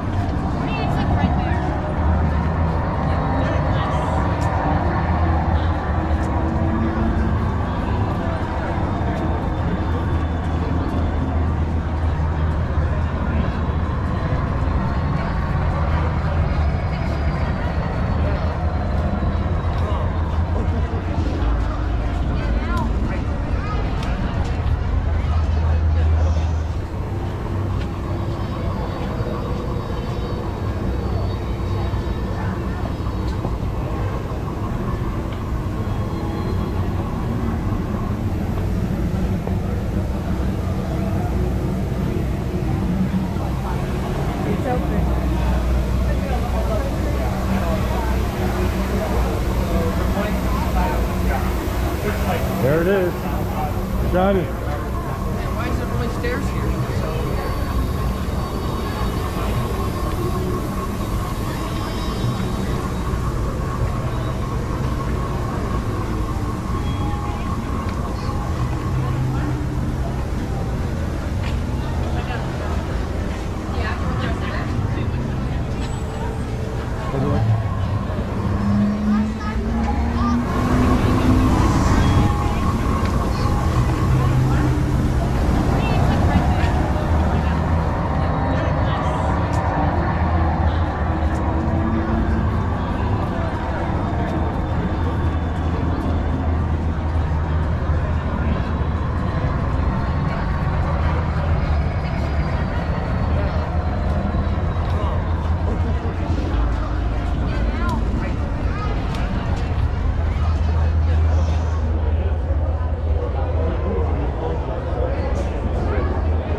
Hello, hello, my friends. I am Hondo Onaka, and this is Onaka Transport Solutions. Today, I am offering the opportunity of a lifetime.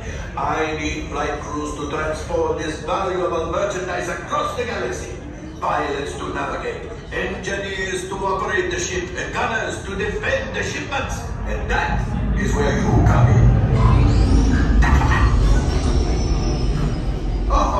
The Millennium Falcon. On loan for some very fast and very profitable expeditions.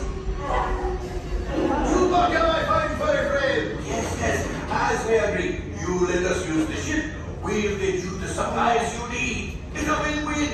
You help the resistance. I get all the profits. What? The first order will never know we were there. Okay, time to go, so, bye-bye. We better go before he changes his mind.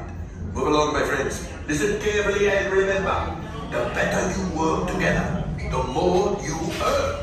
And if and when you are successful, the rewards will be astronomical for me. And, of course, after all, you will split 70-25 minus your 10% off 25. Hey there. Right this way? This in the Falcon.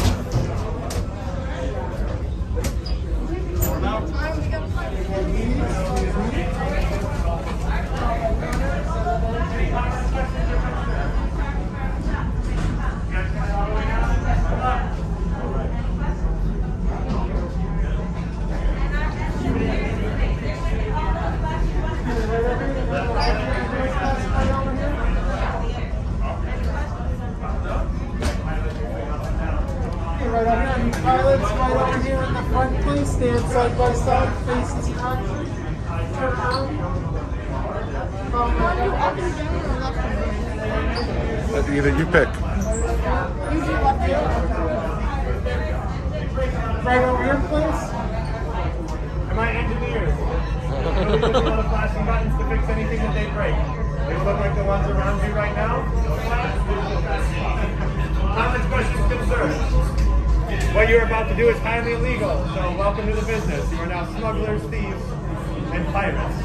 Nice. Don't get caught and don't crash. Get it all the way down and best of luck. One way down, and make a left. This way? Yeah, that way. That's left. Welcome, welcome. Right this way, my friends. Come closer, come closer. A brand new flight crew. Good luck to you all. You might need it. Today's flight takes you to the planet Corellia. You will be intercepting a first-order train shipment of coaxium. Gunners, you clear the path. Pilots, line up behind the train. And engineers, you harpoon that precious cargo. And as we all say, For your safety, remain seated and supervise your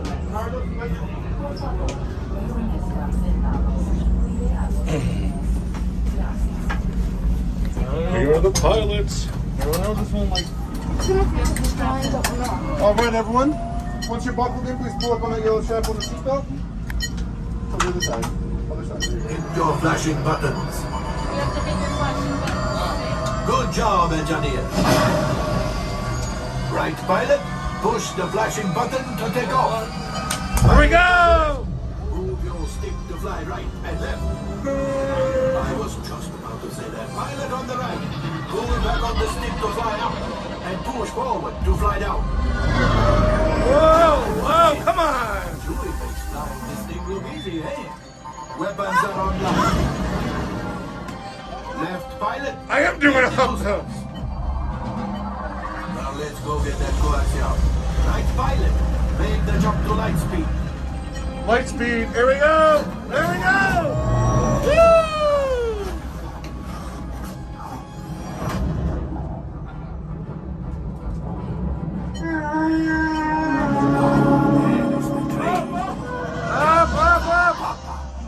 Those heavy ties are protecting the train. Take them out. Take them out, guys! Yeah! Take evasive action. Let's go, Frankie. Gunners, we need to defend ourselves. Open fire. Get them, guys! Right! Right!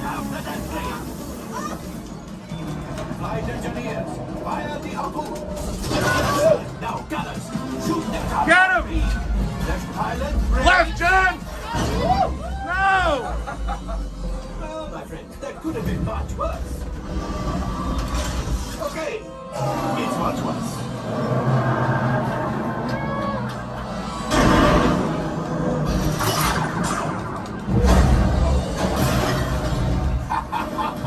Yes, you got one. Yeah, we got it! Out of the ship. Well, I have the You see, just as I promised my friend, now that the resistance has what they need, they did something for Otto. Pilot, line up behind the train so we can harpoon that last car. Get behind the train. Get him, Frankie! Oh, get him! Get him, Nick! Yes, keep mashing those controls. The cargo is breaking free. Keep shooting. Good job, my friends. Yes. We got the coaxium. I will grab it. You keep up to the train. Gunship. Oh, that's ridiculous. Things are getting too hot. We've got to get out of here. Left, John! Distraction. Fire the missiles at the train. Hurry. You get him? Yeah! Woo! Yeah! Left pilot. Hit the boosters. Boost. Up! Let's get out of here. Here we go! Warp speed! Yeah, baby! Woo! Yeah!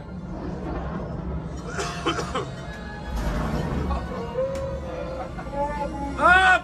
Yes, Chewie will pilot the Right! remote. Left! Wow! This will greatly help the resistance.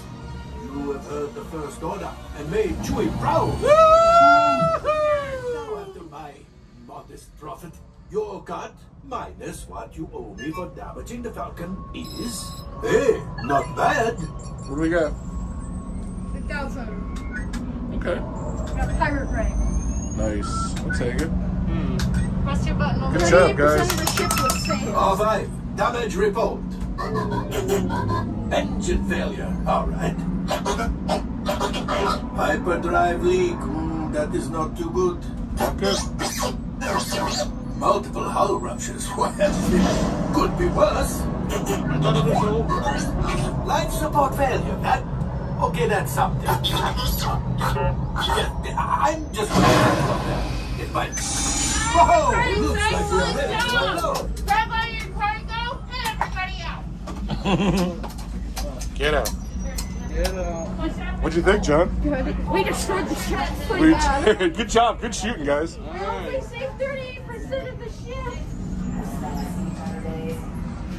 What was your accuracy? 45%. 44. I'll take it.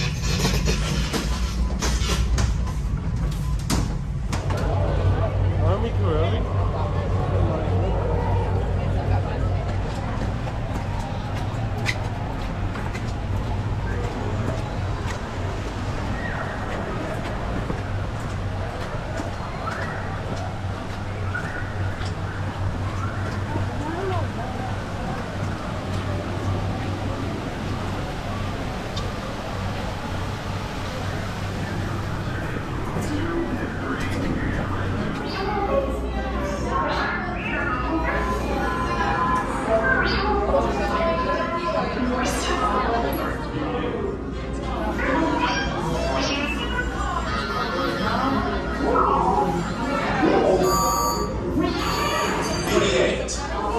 Prep the ready room for recruits.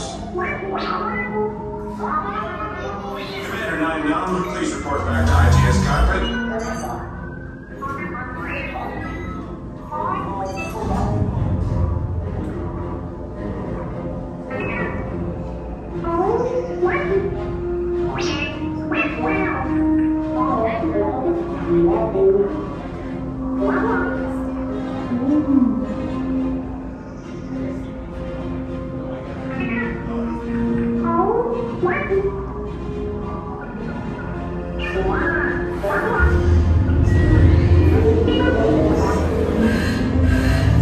Incoming transmission from Ray.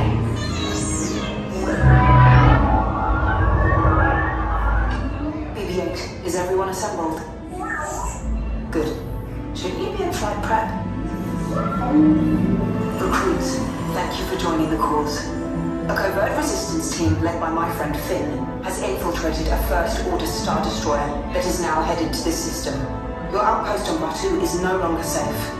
We have transports waiting to take you to General Organa's secret base on Pokhara. I'll regroup with you there. The Resistance desperately needs your help in our fight against Kylo Ren and the First Order. Remember, it is vital that you keep the location of the Pokhara base secret. Lieutenant Beck, one of our top commanders, will lead you. Affirmative. Transport is ready. 9-Num and I shall personally see them delivered. Thank you, Lieutenant. Welcome to the cause. May the Force be with us. Commander Poltam and a squadron of X-Wings shall escort us to the rendezvous point on Pokhara. Roger, this is Black Leader. I hear you're a fine-looking group of recruits. Well, no time to waste. Let's get you on your way to the General. Stand clear. Deck doors opening now. Ground crew, deck is in motion. Recruits crossing to transport. Initiate green flight sequence on deck 3 for Pokhara. How cool is this?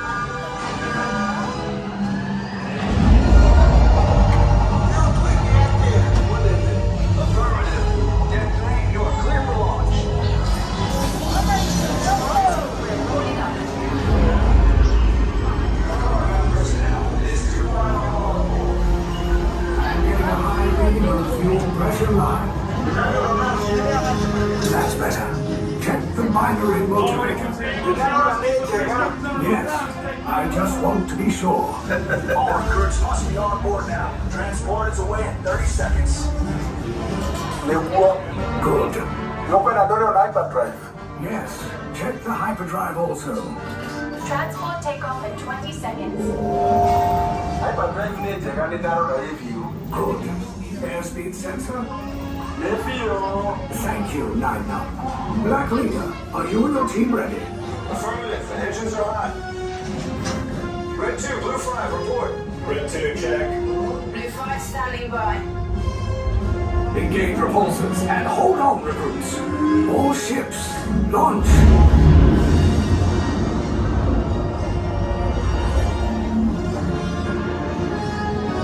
I am Lieutenant Beck.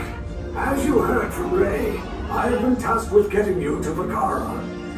Red 2, Blue 5, keep tight now. Let's get ready to make that jump to light speed on my mark. Black Leader, we're picking up an unusual signal. Are you spotting anything? Yeah, I see it. We'll check it out. BB-8, what do you got? There appear to be a number of small craft heading our way. Raise the shields. We got company. First Order TIE fighters. Reroute. Red 2, Blue 5, we're gonna clear a path so transport can make the jump.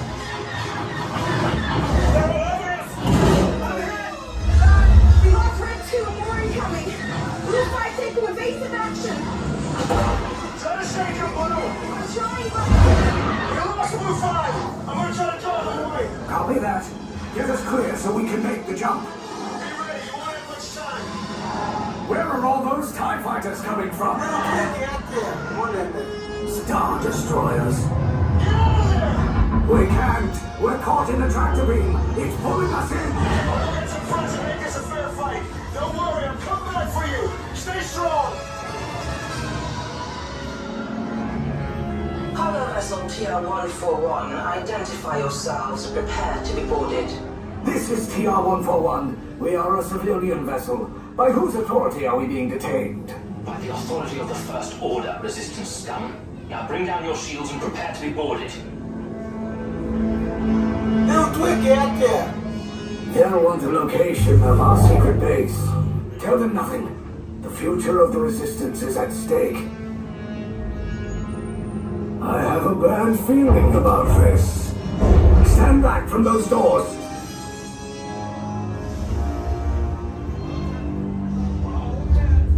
This ship is now under the command of the First Order. You will disembark and proceed down the corridor to your right for interrogation. Now get off the ship.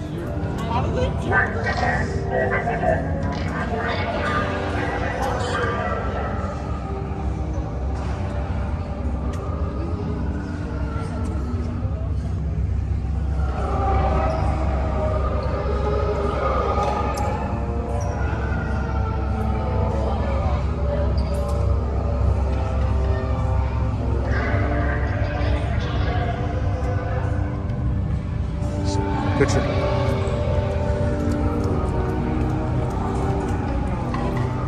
Oops, sorry.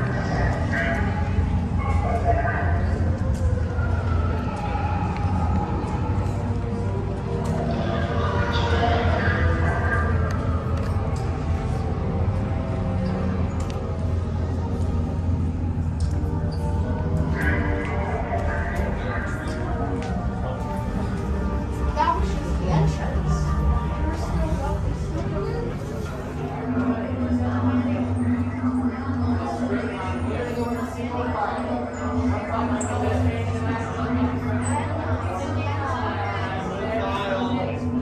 Leave us. Yes, General. Enemies of the First Order. We will soon snuff out your meager resistance. You chose the wrong side, and now you will pay. The Resistance prisoners. You have what I want. You know the location of the secret base, and I will take it from you. We are needed on the bridge. Keep the prisoners here. I will return to finish this personally.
Really, Silver?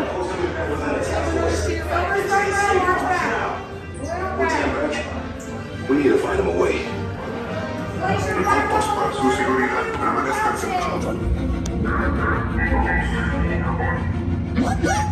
Tell them it's a prisoner transfer. Did it work? Good. Now get a move on. There's a clear path to the turbo lifts at the end of the hallway. Turn right. A probe droid. You're lucky it didn't spot you. Take those turbo lifts and stay out of trouble. Hey, you're not authorized. Wait, those are the prisoners. We have a breach in that church of block range. Cover is blown. Find an alternate route. Who picked these two droids anyway?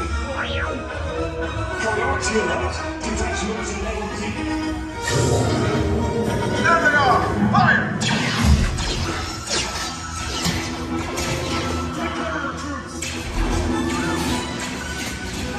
These escape pods just below us. Take the lifts down. Hurry! Hurry! No, not her! I said down! I thought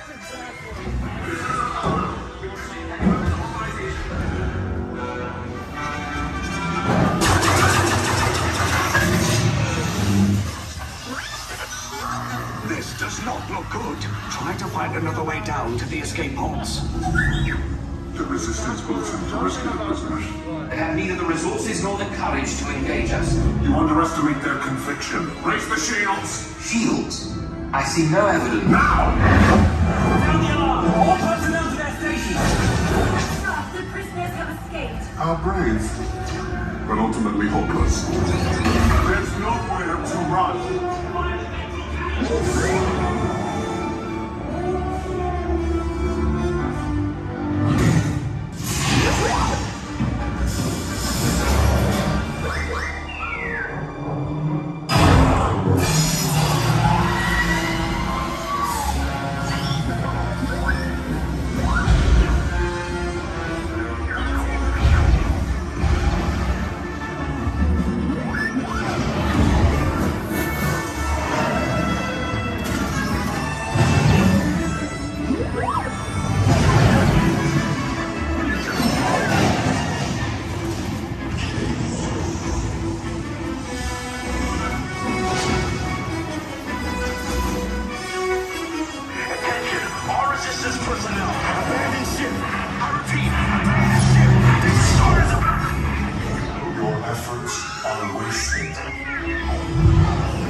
resistance is about to be destroyed.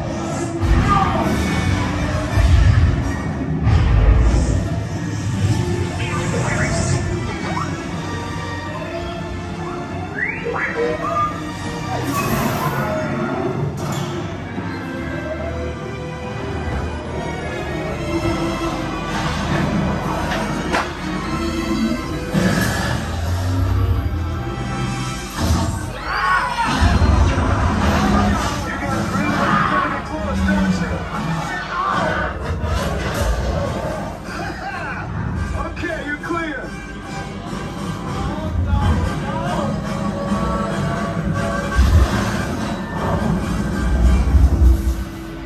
Your escape pods came in a little off target. Ground crews will meet you outside the wreck. All right, nice job, recruits. Not what you signed on for, but hey, you're resistance now. I think I have that authority. Right, Beck? Where's the lieutenant? I need eyes on Beck. Line up, scan for his pod beacon. Lieutenant back here. Beck! You're alive! I should hope so. Great job, recruits. Thanks to your heroism, the location of the resistance base is secure. Bravo! Yes, R5, you too.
take one.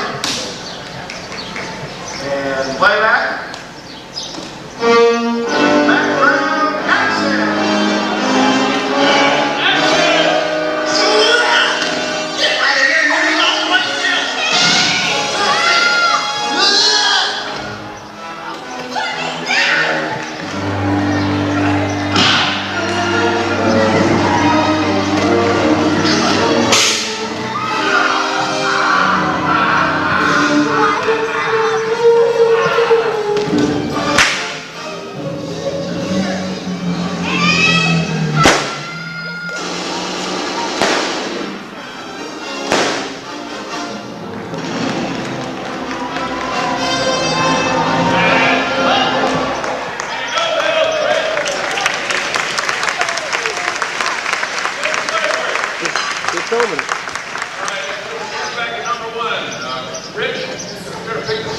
Speed.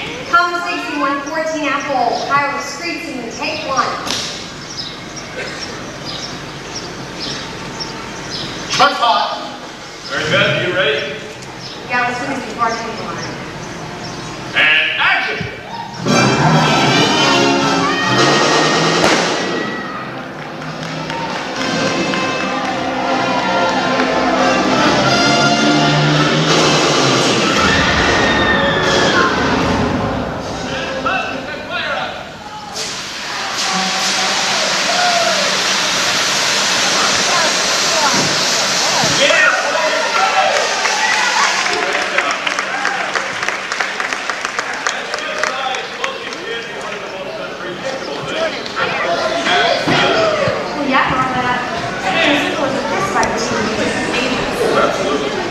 It takes a lot of timing, practice, and a lot of coordination to really make it look like you're hitting somebody. I know. Since we've got some time here, why don't we show them? Good idea. Okay, come on. That means we have lots to do here, and we'll get one in the end. Good idea, thanks. Hey, Emily, can I borrow one of your extras? Hi, everybody.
gin. Wait a second.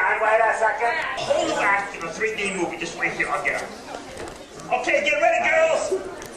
Scooter, I'd like to present the 3Ds. Hi, I'm Dorothy. I'm Dinah. I'm Max. Yeah, Debbie was sick, so the union sent me. Debbie was sick, so did you. 1, 2, 3, 5 Not the sun, but the moon. No, come on. No. Fozzie, Okay. get him out of here. Okay, come on, girls. I'm sorry. Okay, I'm sorry. All right, maybe another time. Come on, Max. Come on. Now, folks, if you... Bean, where are you going? Oh, I'm going to help Miss Piggy with her musical number. But Bean, you know nobody interrupts Miss Piggy while she's rehearsing?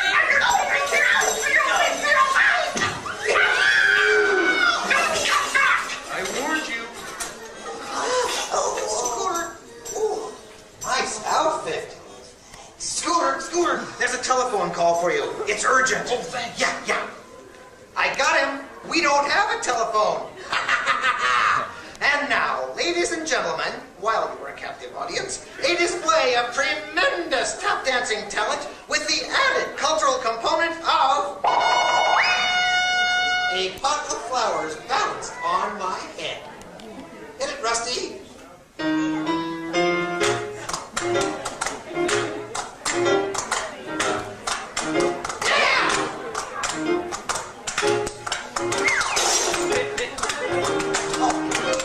Dropped your pot. Oh! Pick it up.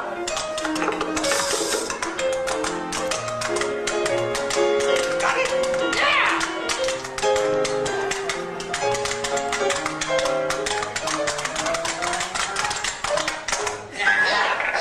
Welcome. Mouse, you're a rat. Rat schmat. Besides, they're tourists. What do they know? Get out of here. Okay, but do I still get my $10? Get out. Hey, Tom. Will you get out? Yes. I apologize. Now, where was I? Yes, safety instructor. Hey, look! Look at the guy in the goofy mask! That's not a mask. Oh, sorry, lady! Good morning, everyone. For the comfort of those seated around you, please refrain from smoking and flash photography. And now, if you open on those special 3D glasses, Kodak proudly presents Jim Henson's Muppet Vision 3D. I should get that on. Hey, look! An orchestra of penguins! Yeah, probably took the job for the halibut.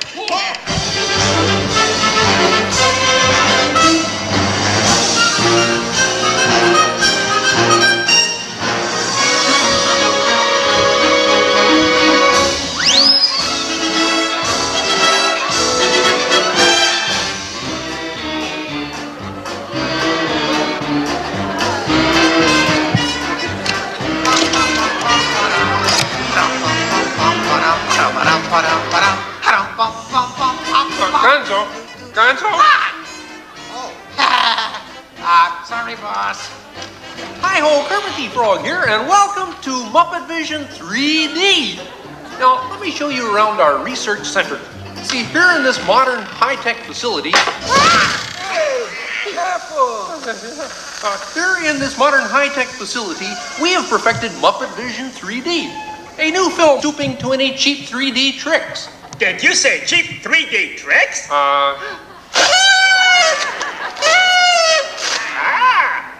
And here's something I wanted to spring on you. Walmart, it's that dumb bear again. Hey, Bear, you're not even funny in 3D.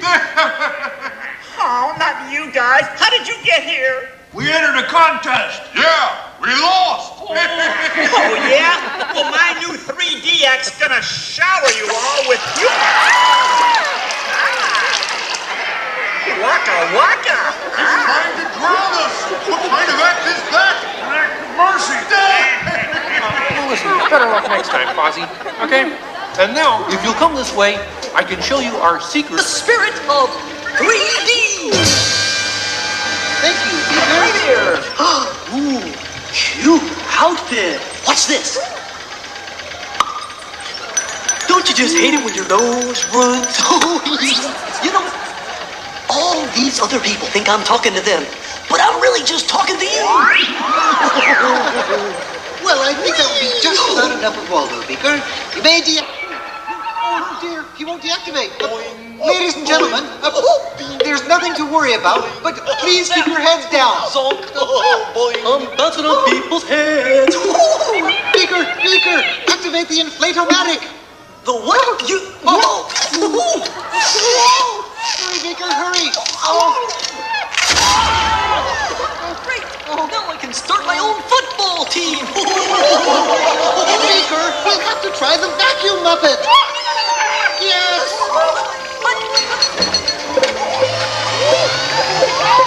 Ladies and gentlemen, for your own safety, please rest your armrest firmly.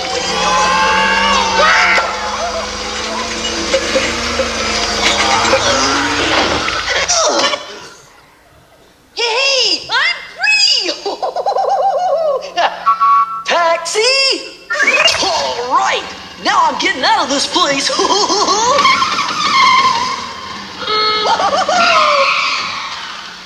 This way, folks.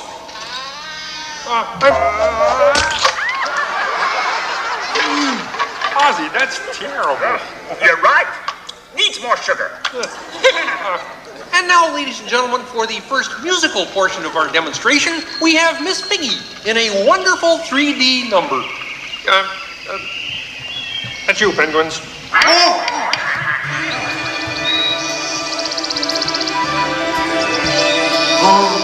Doesn't that look beautiful? Yeah, too bad they're gonna spoil it with a pig. La la la la la la. Oh, sun shining bright above you. Soft breezes seem to whisper, I love you. Bird. It was for the big water skiing finale.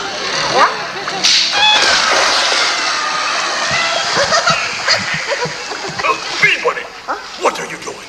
What do you mean? You're ruining this film. Well, I was just trying to Get help. out. I didn't mean anything. Go away. Go away. Hey, what's all the commotion about? Bunny ran away. Well, you know what that makes him? Smarter than us. Hey, anybody seen a bunny? I don't see a bunny. Where? Where? Oh, nothing up there but a bunny. A bunny? Bean! Hi, sweetie. Hey, Kermit, look! What? Bean, what are you doing out there? I'm running away. Nobody would let me help in the movie. Oh. This is a very moving moment. Yeah, I wish they'd move it to Pittsburgh. Hey, Bean! What are we doing sticking around here? Let's burn rubber! Who's that? He's Waldo, my 3D friend, and we're both leaving the movie. Right. But Bean, if you leave, you'll miss all the fireworks. Right, yeah! Fireworks? Ooh. Okay, I'll stay, but I want to help. Gee, is there anything Bean can do in the final number? Oh gosh, maybe Bean could set off the fireworks. That sounds great! Yeah, and I'll stay and help. I love fireworks! Well, okay. Sam, are you about ready? Yes, it's a glorious 3-hour finale. You got a minute and a half. Okay, everybody, get ready. Right. Ladies and gentlemen, the Muppets proudly present the final demonstration of Muppet Vision 3D.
there, penguin!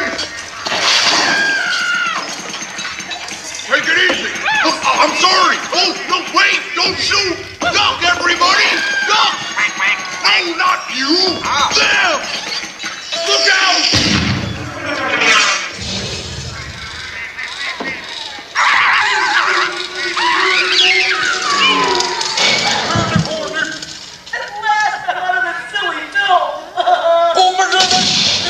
Hey, what are you shooting at me for? It was the penguin. Hey, watch it, will ya?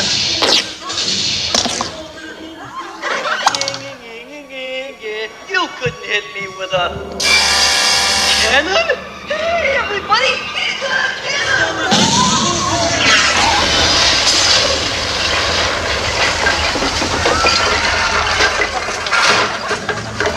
Wow! Everyone okay in here? We surrender! We surrender! What an explosion! Ladies and gentlemen, I'd like to apologize for our slight technical difficulties, but I do wish to assure you that no one was hurt and this theater suffered only minor damage. So thank you very much for coming to see this demonstration of Muppet Vision technology, and enjoy the rest of your stay, and come see us again sometime.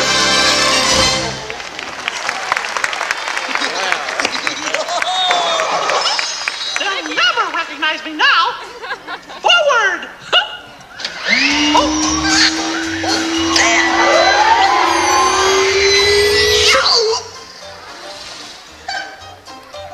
Cute ending.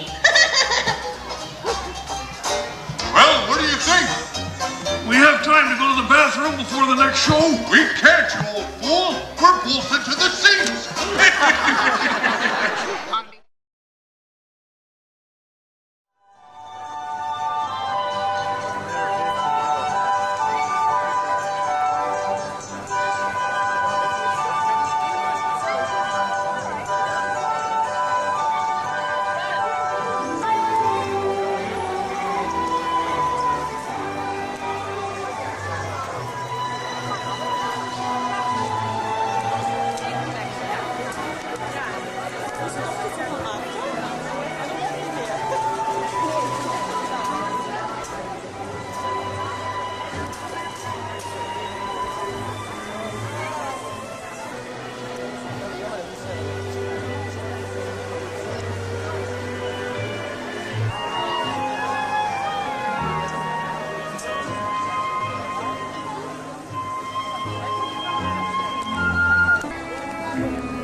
tour today, have you? My goodness.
Son nuevos.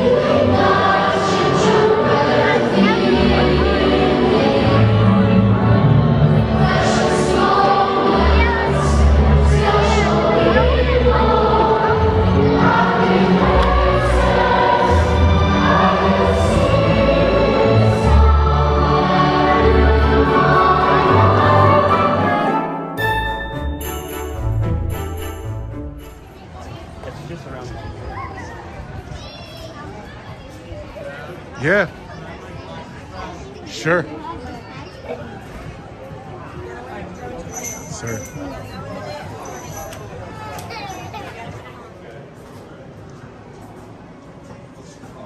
There's no Star Wars theater, is there? I want to know about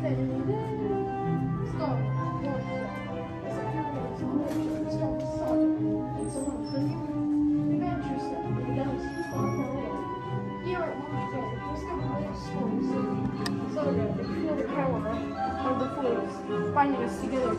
Our journey begins with an awakening. Welcome to a new era. Nice. Look familiar?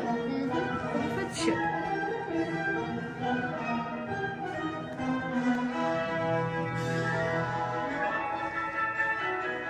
Love it.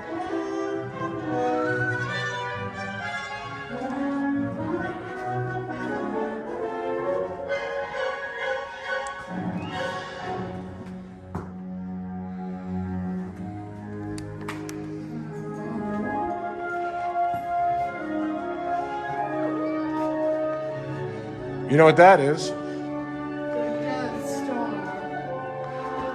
That's right.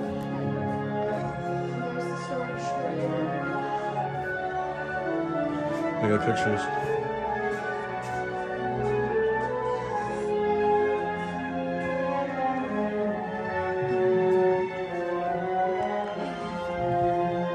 What's this?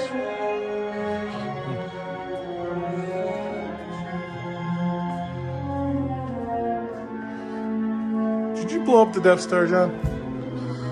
It's the beginning of Death Star 2. It says right here.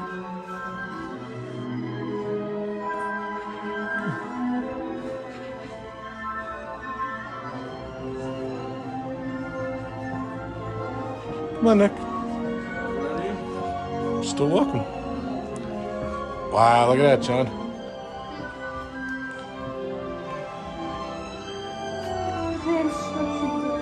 The secret text.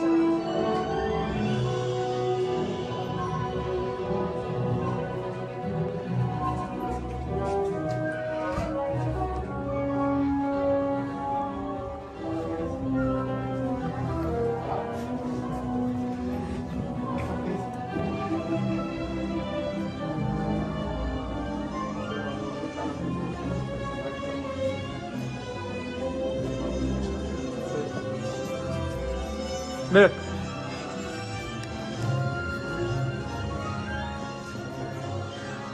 Normally can meet Chewie and Darth Vader, but that's closed.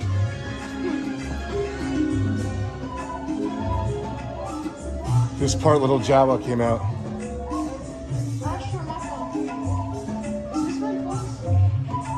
It's not a ride, it was just a walkthrough. You get to meet BB-8, but not anymore.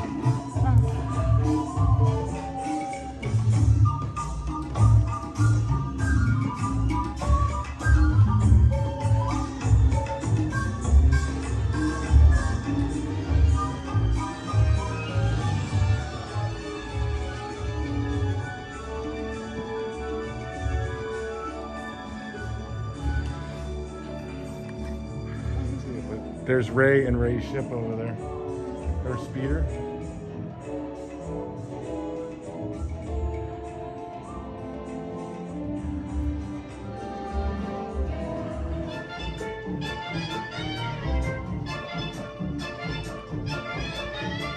Got your blue milk? Yeah. I think it's fake liquid. Is that It is.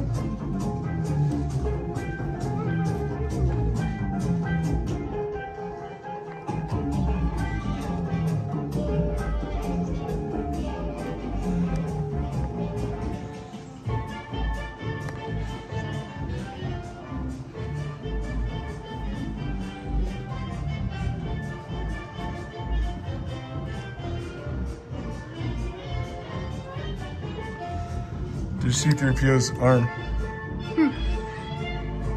There's all the wires in it.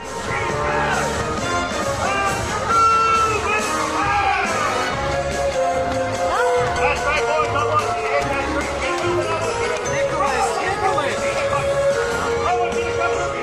Wait, hold on, one.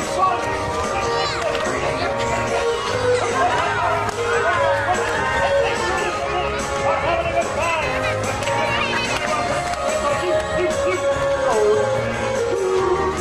I want to keep falling.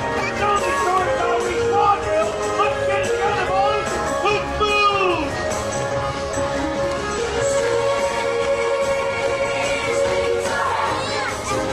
Settle up, boys. Settle up. Press that line. You're looking sloppy, boys.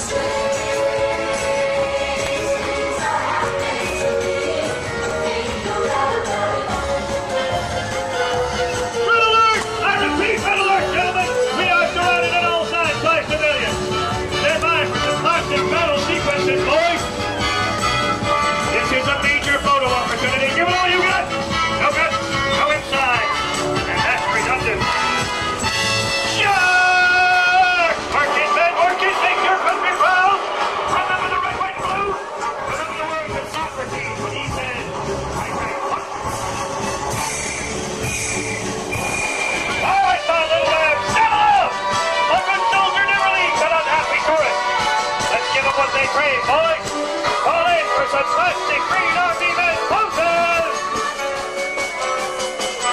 And pose here! And hold! As you were, my little lads, start your feet! Fall in for more squad drill, make it count! A little happiness, a little smile, a little dance. A little seltzer down your head. Stand by to fire borders, gentlemen. I want to blow something sky high. Assume your position. Ready? And fire! Excellent job, the conference. Stand by. We are on execute. Let's move! Get out there! Let's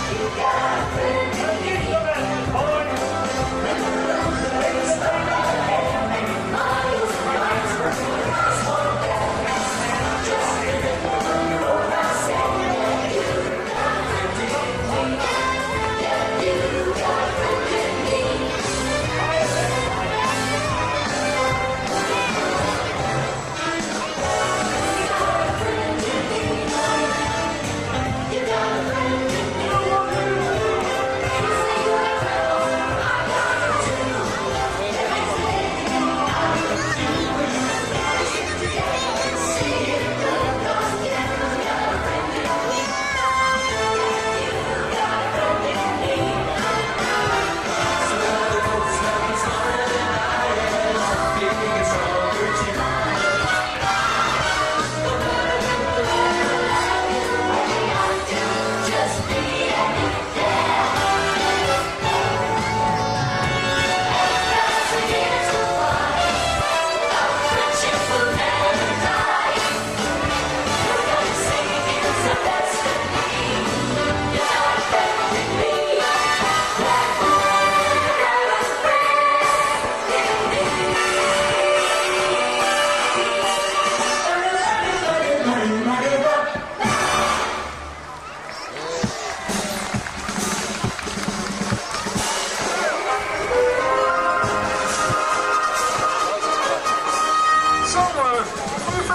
Singapore? Hong Kong?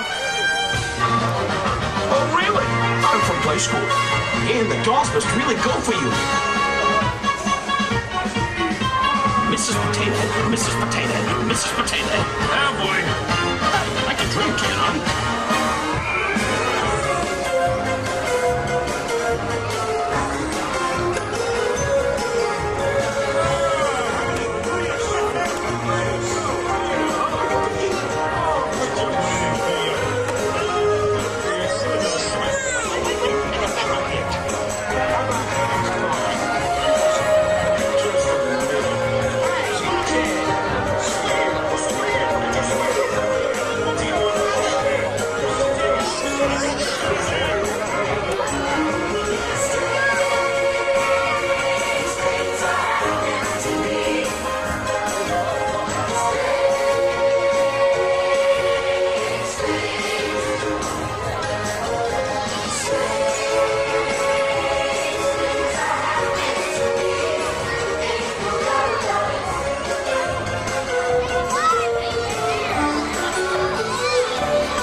don't want to be in the way when my laser goes off.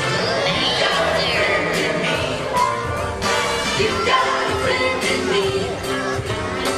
When the road looks rough ahead and you're miles and miles from your nice warm bed, just remember what your old pal said.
This one. You're kidding! Oh, I'm so glad you're not a dinosaur! I just don't think I can take that kind of rejection! Come on, Max, try it again. Way to go, Rex. That's more like it. I think you scared that kid there right out of his boots. Great, now I have guilt!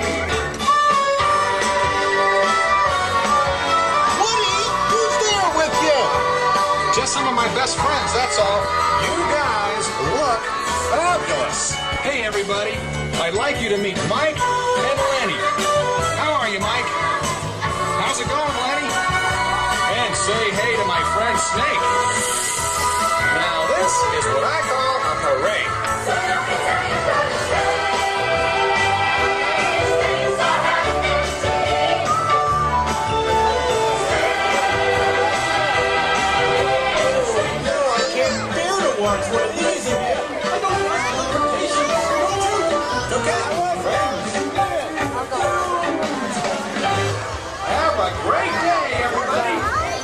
See you again soon.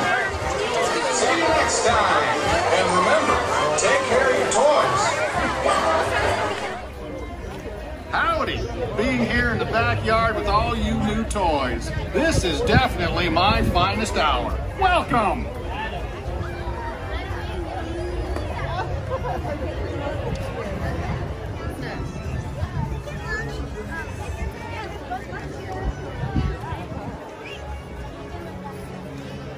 I should do a live stream, shouldn't I?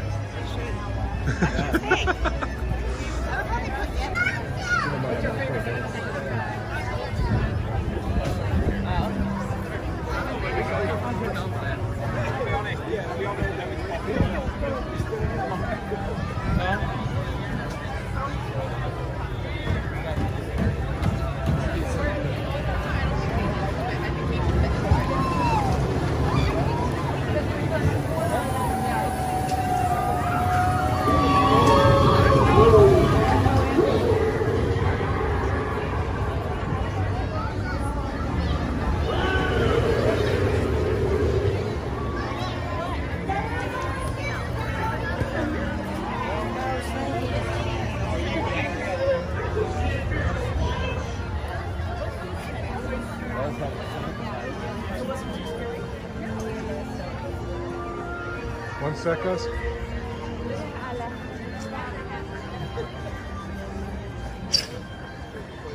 Howdy, I'm Jessie, and that dinosaur toy up there, that's Rex. How's it going, Rex? My video game experience never prepared me for this.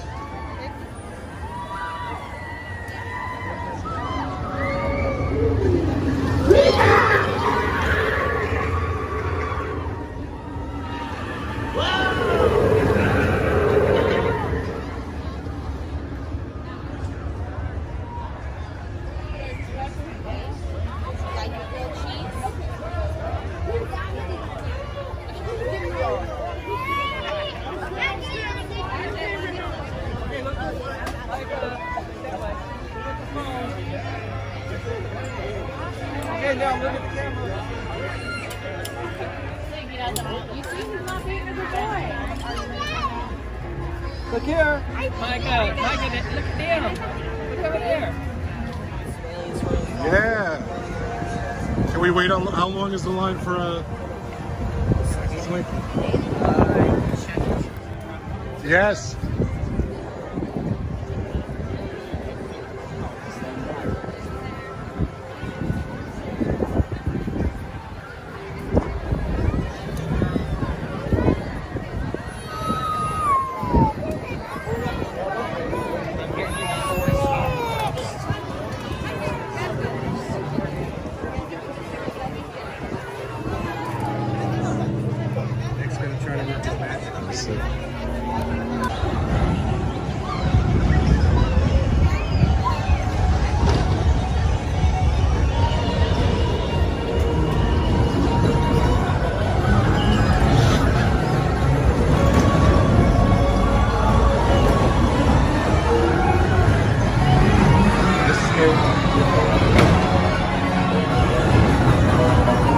It's not much of a ride.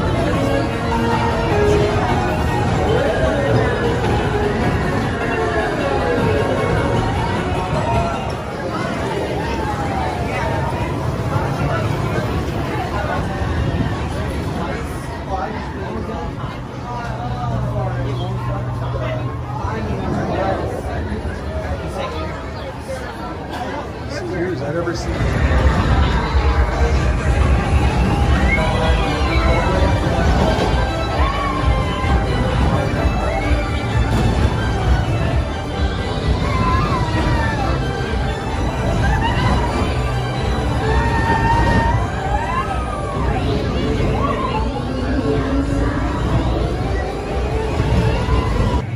I'm gonna hold my hands up for this one. Sorry. I'll be careful.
The claw. Here comes the sun.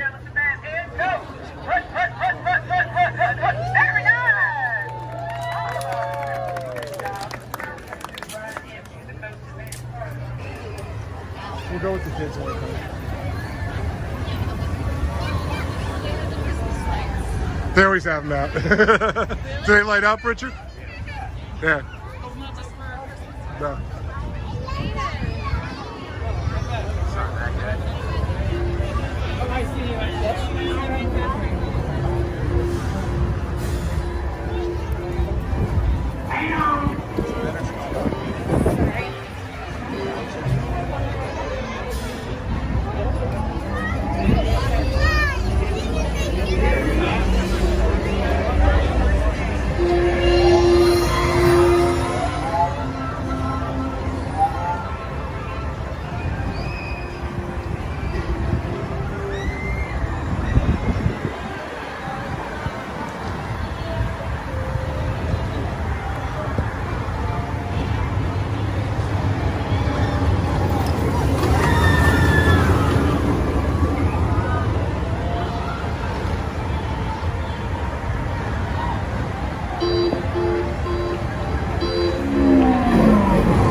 What's that? That's the snack. That's the restaurant? Yeah, that's Woody's lunchbox. I always thought it was like over there for some reason. Yeah, What's over there? To the left of the saucer. You're right. I think it's gonna be cool.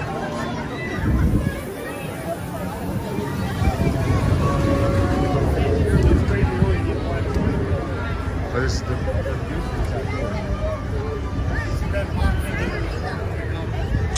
they got updated.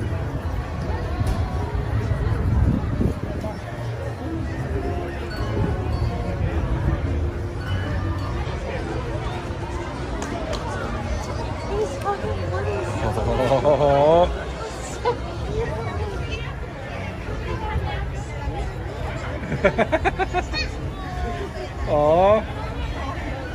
I'm gonna cry. He's a buzz fan too. Look how long he's been working.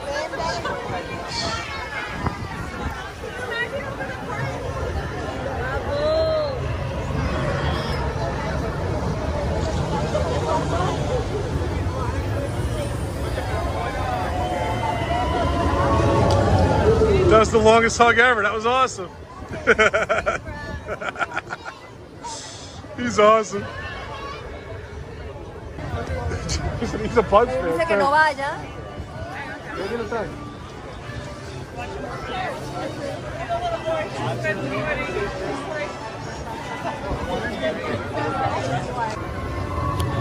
I've never been in this entrance either. It's cool.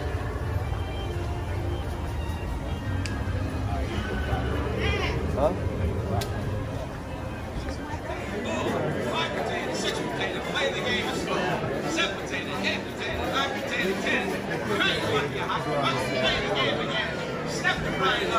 Take her ride.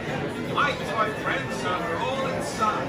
There's no need to be afraid of. Trust me, I'm a hot potato. Hurry, hurry, like the spade. Everybody here can play. You know what it's like. There's nothing greater. When you're hot potato. 1 potato, 2 potato, 3 potato, 4, 5 potato, 6 potato. You're gonna score. 7 potato, 8 potato, 9 potato, 10. Me.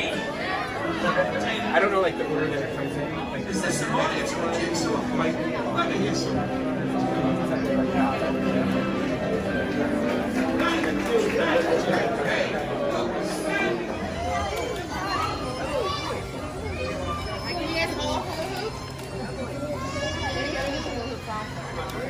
Red. Oh, you want a yellow one? Ooh, I like that.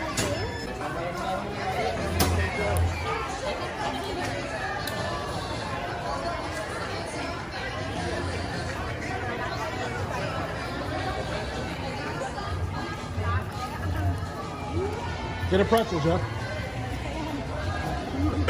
Ninja. Ninja.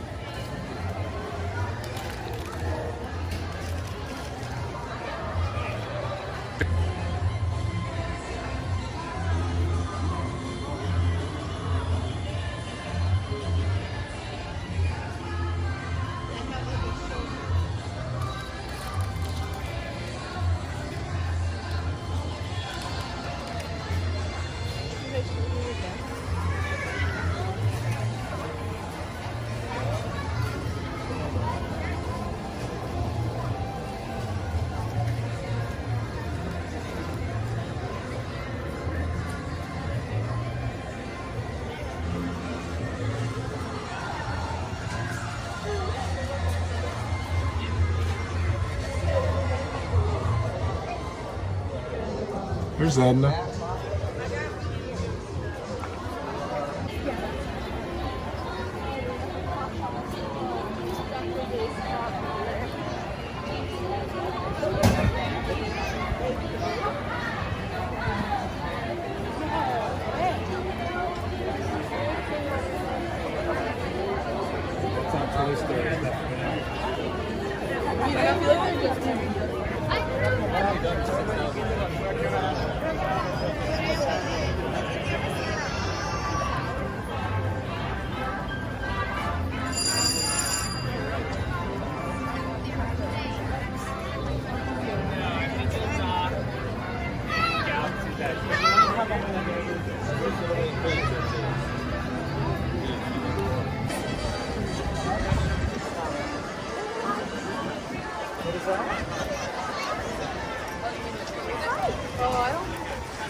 Sorry.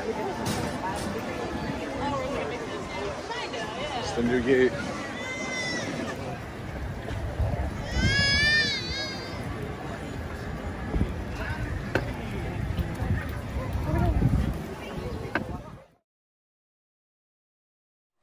You sailing?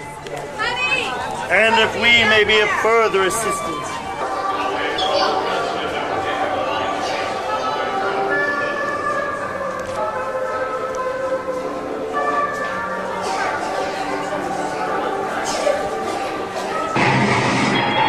You unlock this door with the key of imagination. Beyond it is another dimension. A dimension of sound. A dimension of sight. A dimension of mind. You're moving into a land of both shadow and substance, of things and ideas. You've just crossed over into the Twilight Zone.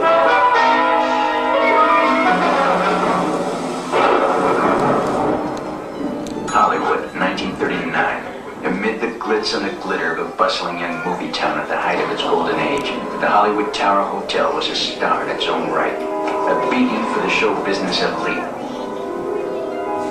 Now, something is about to happen that will change all that.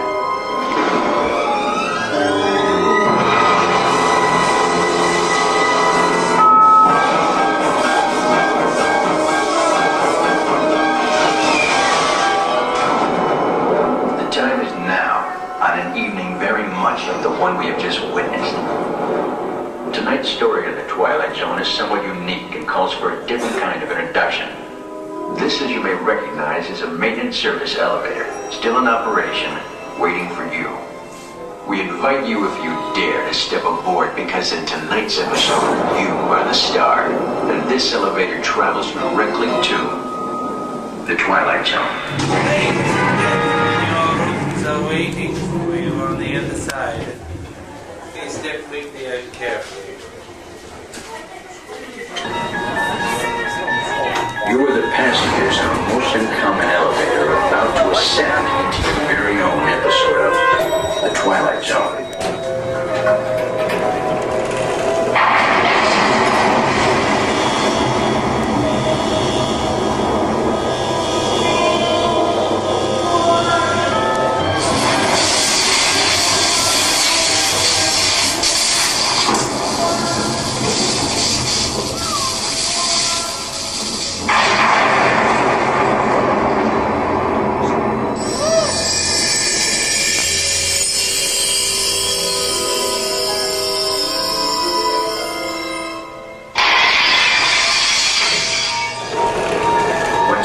night long ago, 5 people stepped through the door of an elevator and in one night. That door is opening once again, and this time, it's opening for you.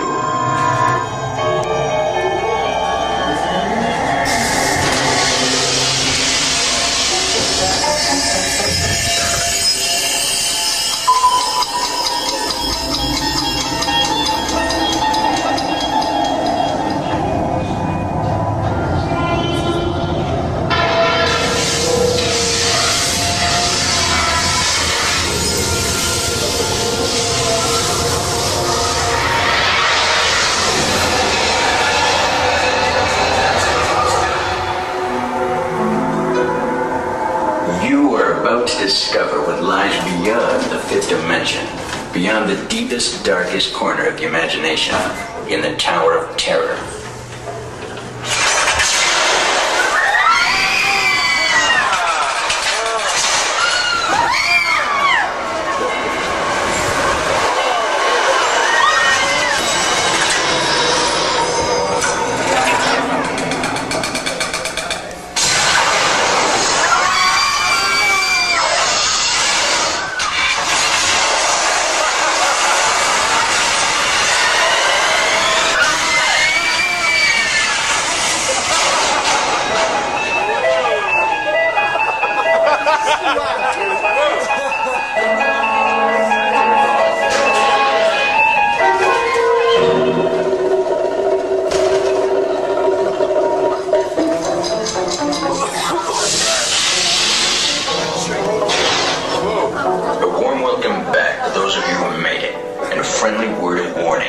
Something you won't find in any guidebook. The next time you check into a deserted hotel on the dark side of Hollywood, make sure you know just what kind of vacancy you're filling, or you may find yourself a permanent resident of the Twilight Zone. I can drop it in. Mine, but like one moment with the boy, if it's all right with you. He's not made of stone like us. Wazzy, what's wrong? Want to tell Laverne all about it? I just don't feel like watching the festival, that's all. Think everything could go in there instead? Sure, but I never fit in out there. Besides, you're all forgetting one big thing. What? My master, Frollo. Oh. He hates the Feast of Fools. He'd be furious if I asked to go. And who says you're gonna ask? And if I got caught? That's to beg forgiveness and to ask permission. He might see me. You can wear a disguise. Just this once. What Frollo doesn't know can't hurt you. Ignorance is bliss. Who's talking?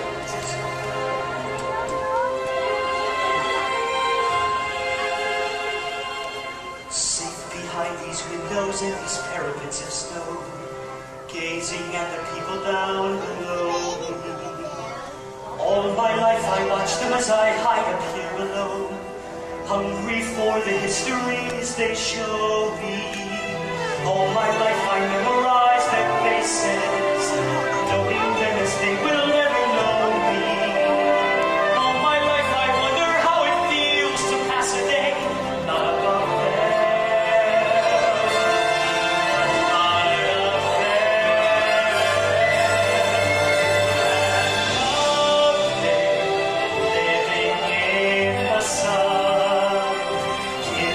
One day up there, all I ask is one.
It's Quasimodo.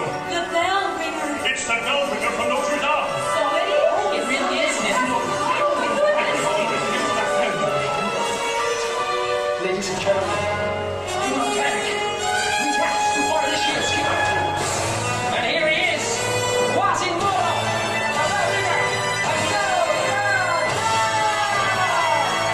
Hail to the king!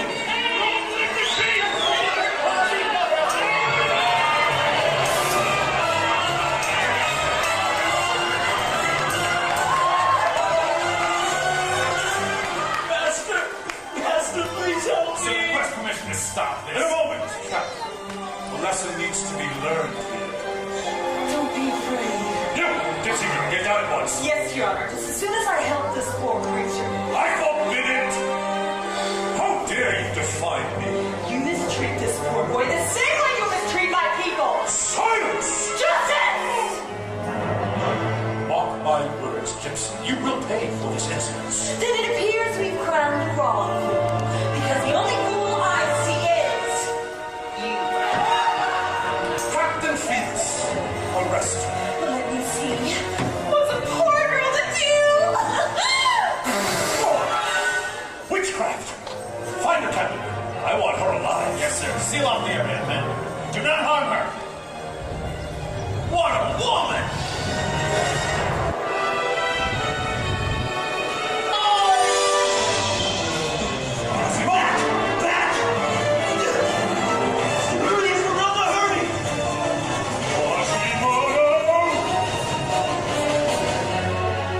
You'll be safe in here.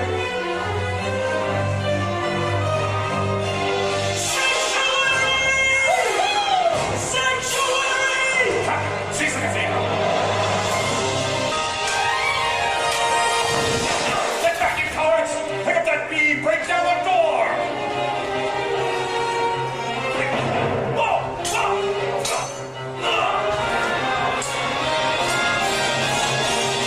Citizens of Paris, Frollo has declared war on Notre Dame herself! Will we allow it? Hey, looks like the cavalry's here! Fall back, into it!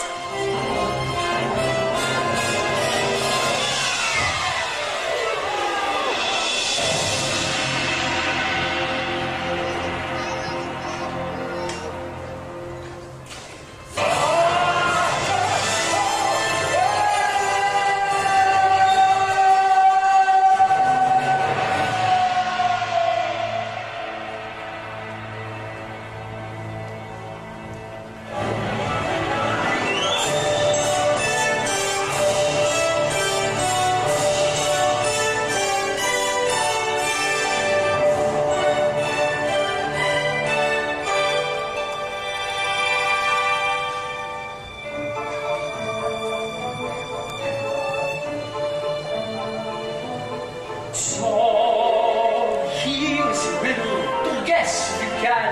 Sing the bells of Notre Dame.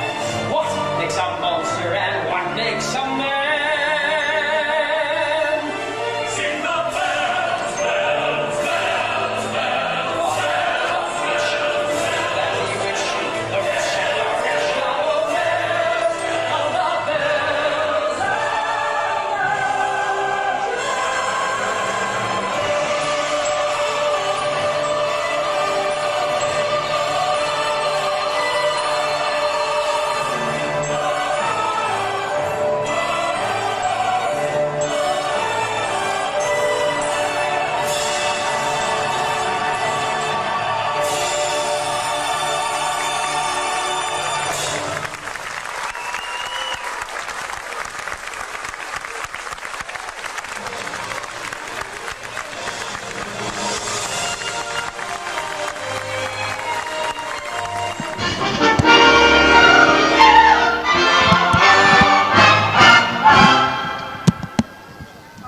Ladies and gentlemen, boys and girls, Disney MGM Studios is proud to present Sorcery in the Sky. Lights. Camera. Action.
Sorcery had long dreamed of taking the art of animation beyond that of a simple moving comic strip. On the eve of November 13th, 1940, and in the very same theater where Mickey Mouse made his debut only a dozen years before, Walt's dream finally came true. A 3-year effort to marry animation to classical music had been completed just 2 days before its world premiere. The New York Times called the result motion picture history, simply terrific. The film was Fantasia.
continue to have a pleasant evening here at the Disney MGM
darkness I summon here. Speak! Let me see thy face. Famed is thy beauty, majesty, but hold, 3 lovelier maids I see, and here, in Mickey's imagination, beauty and love will always supply. No!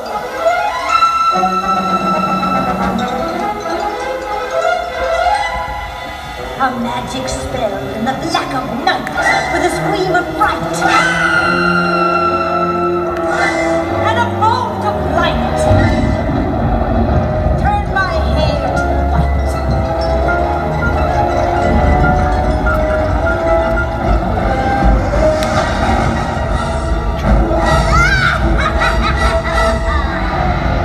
Now I'll turn that little mouse's dream into a nightmare phantasmic. Imagine this.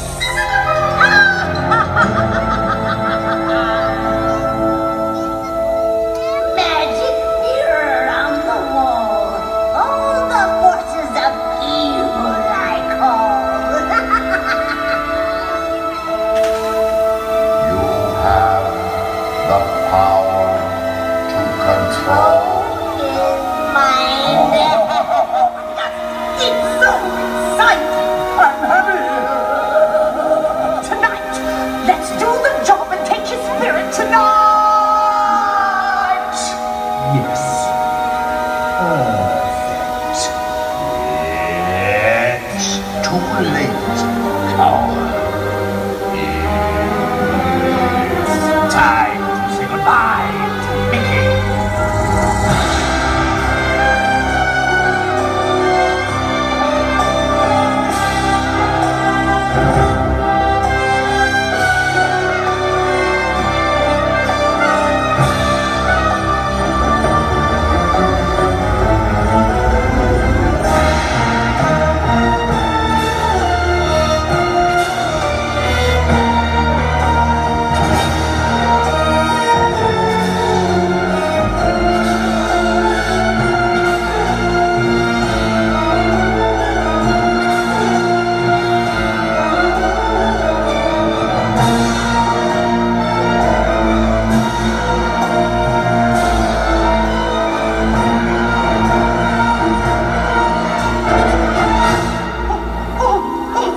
Oh, look! A magic lamp!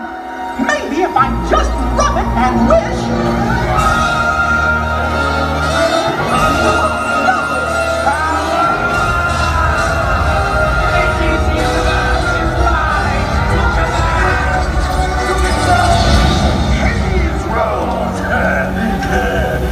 Okay, fine.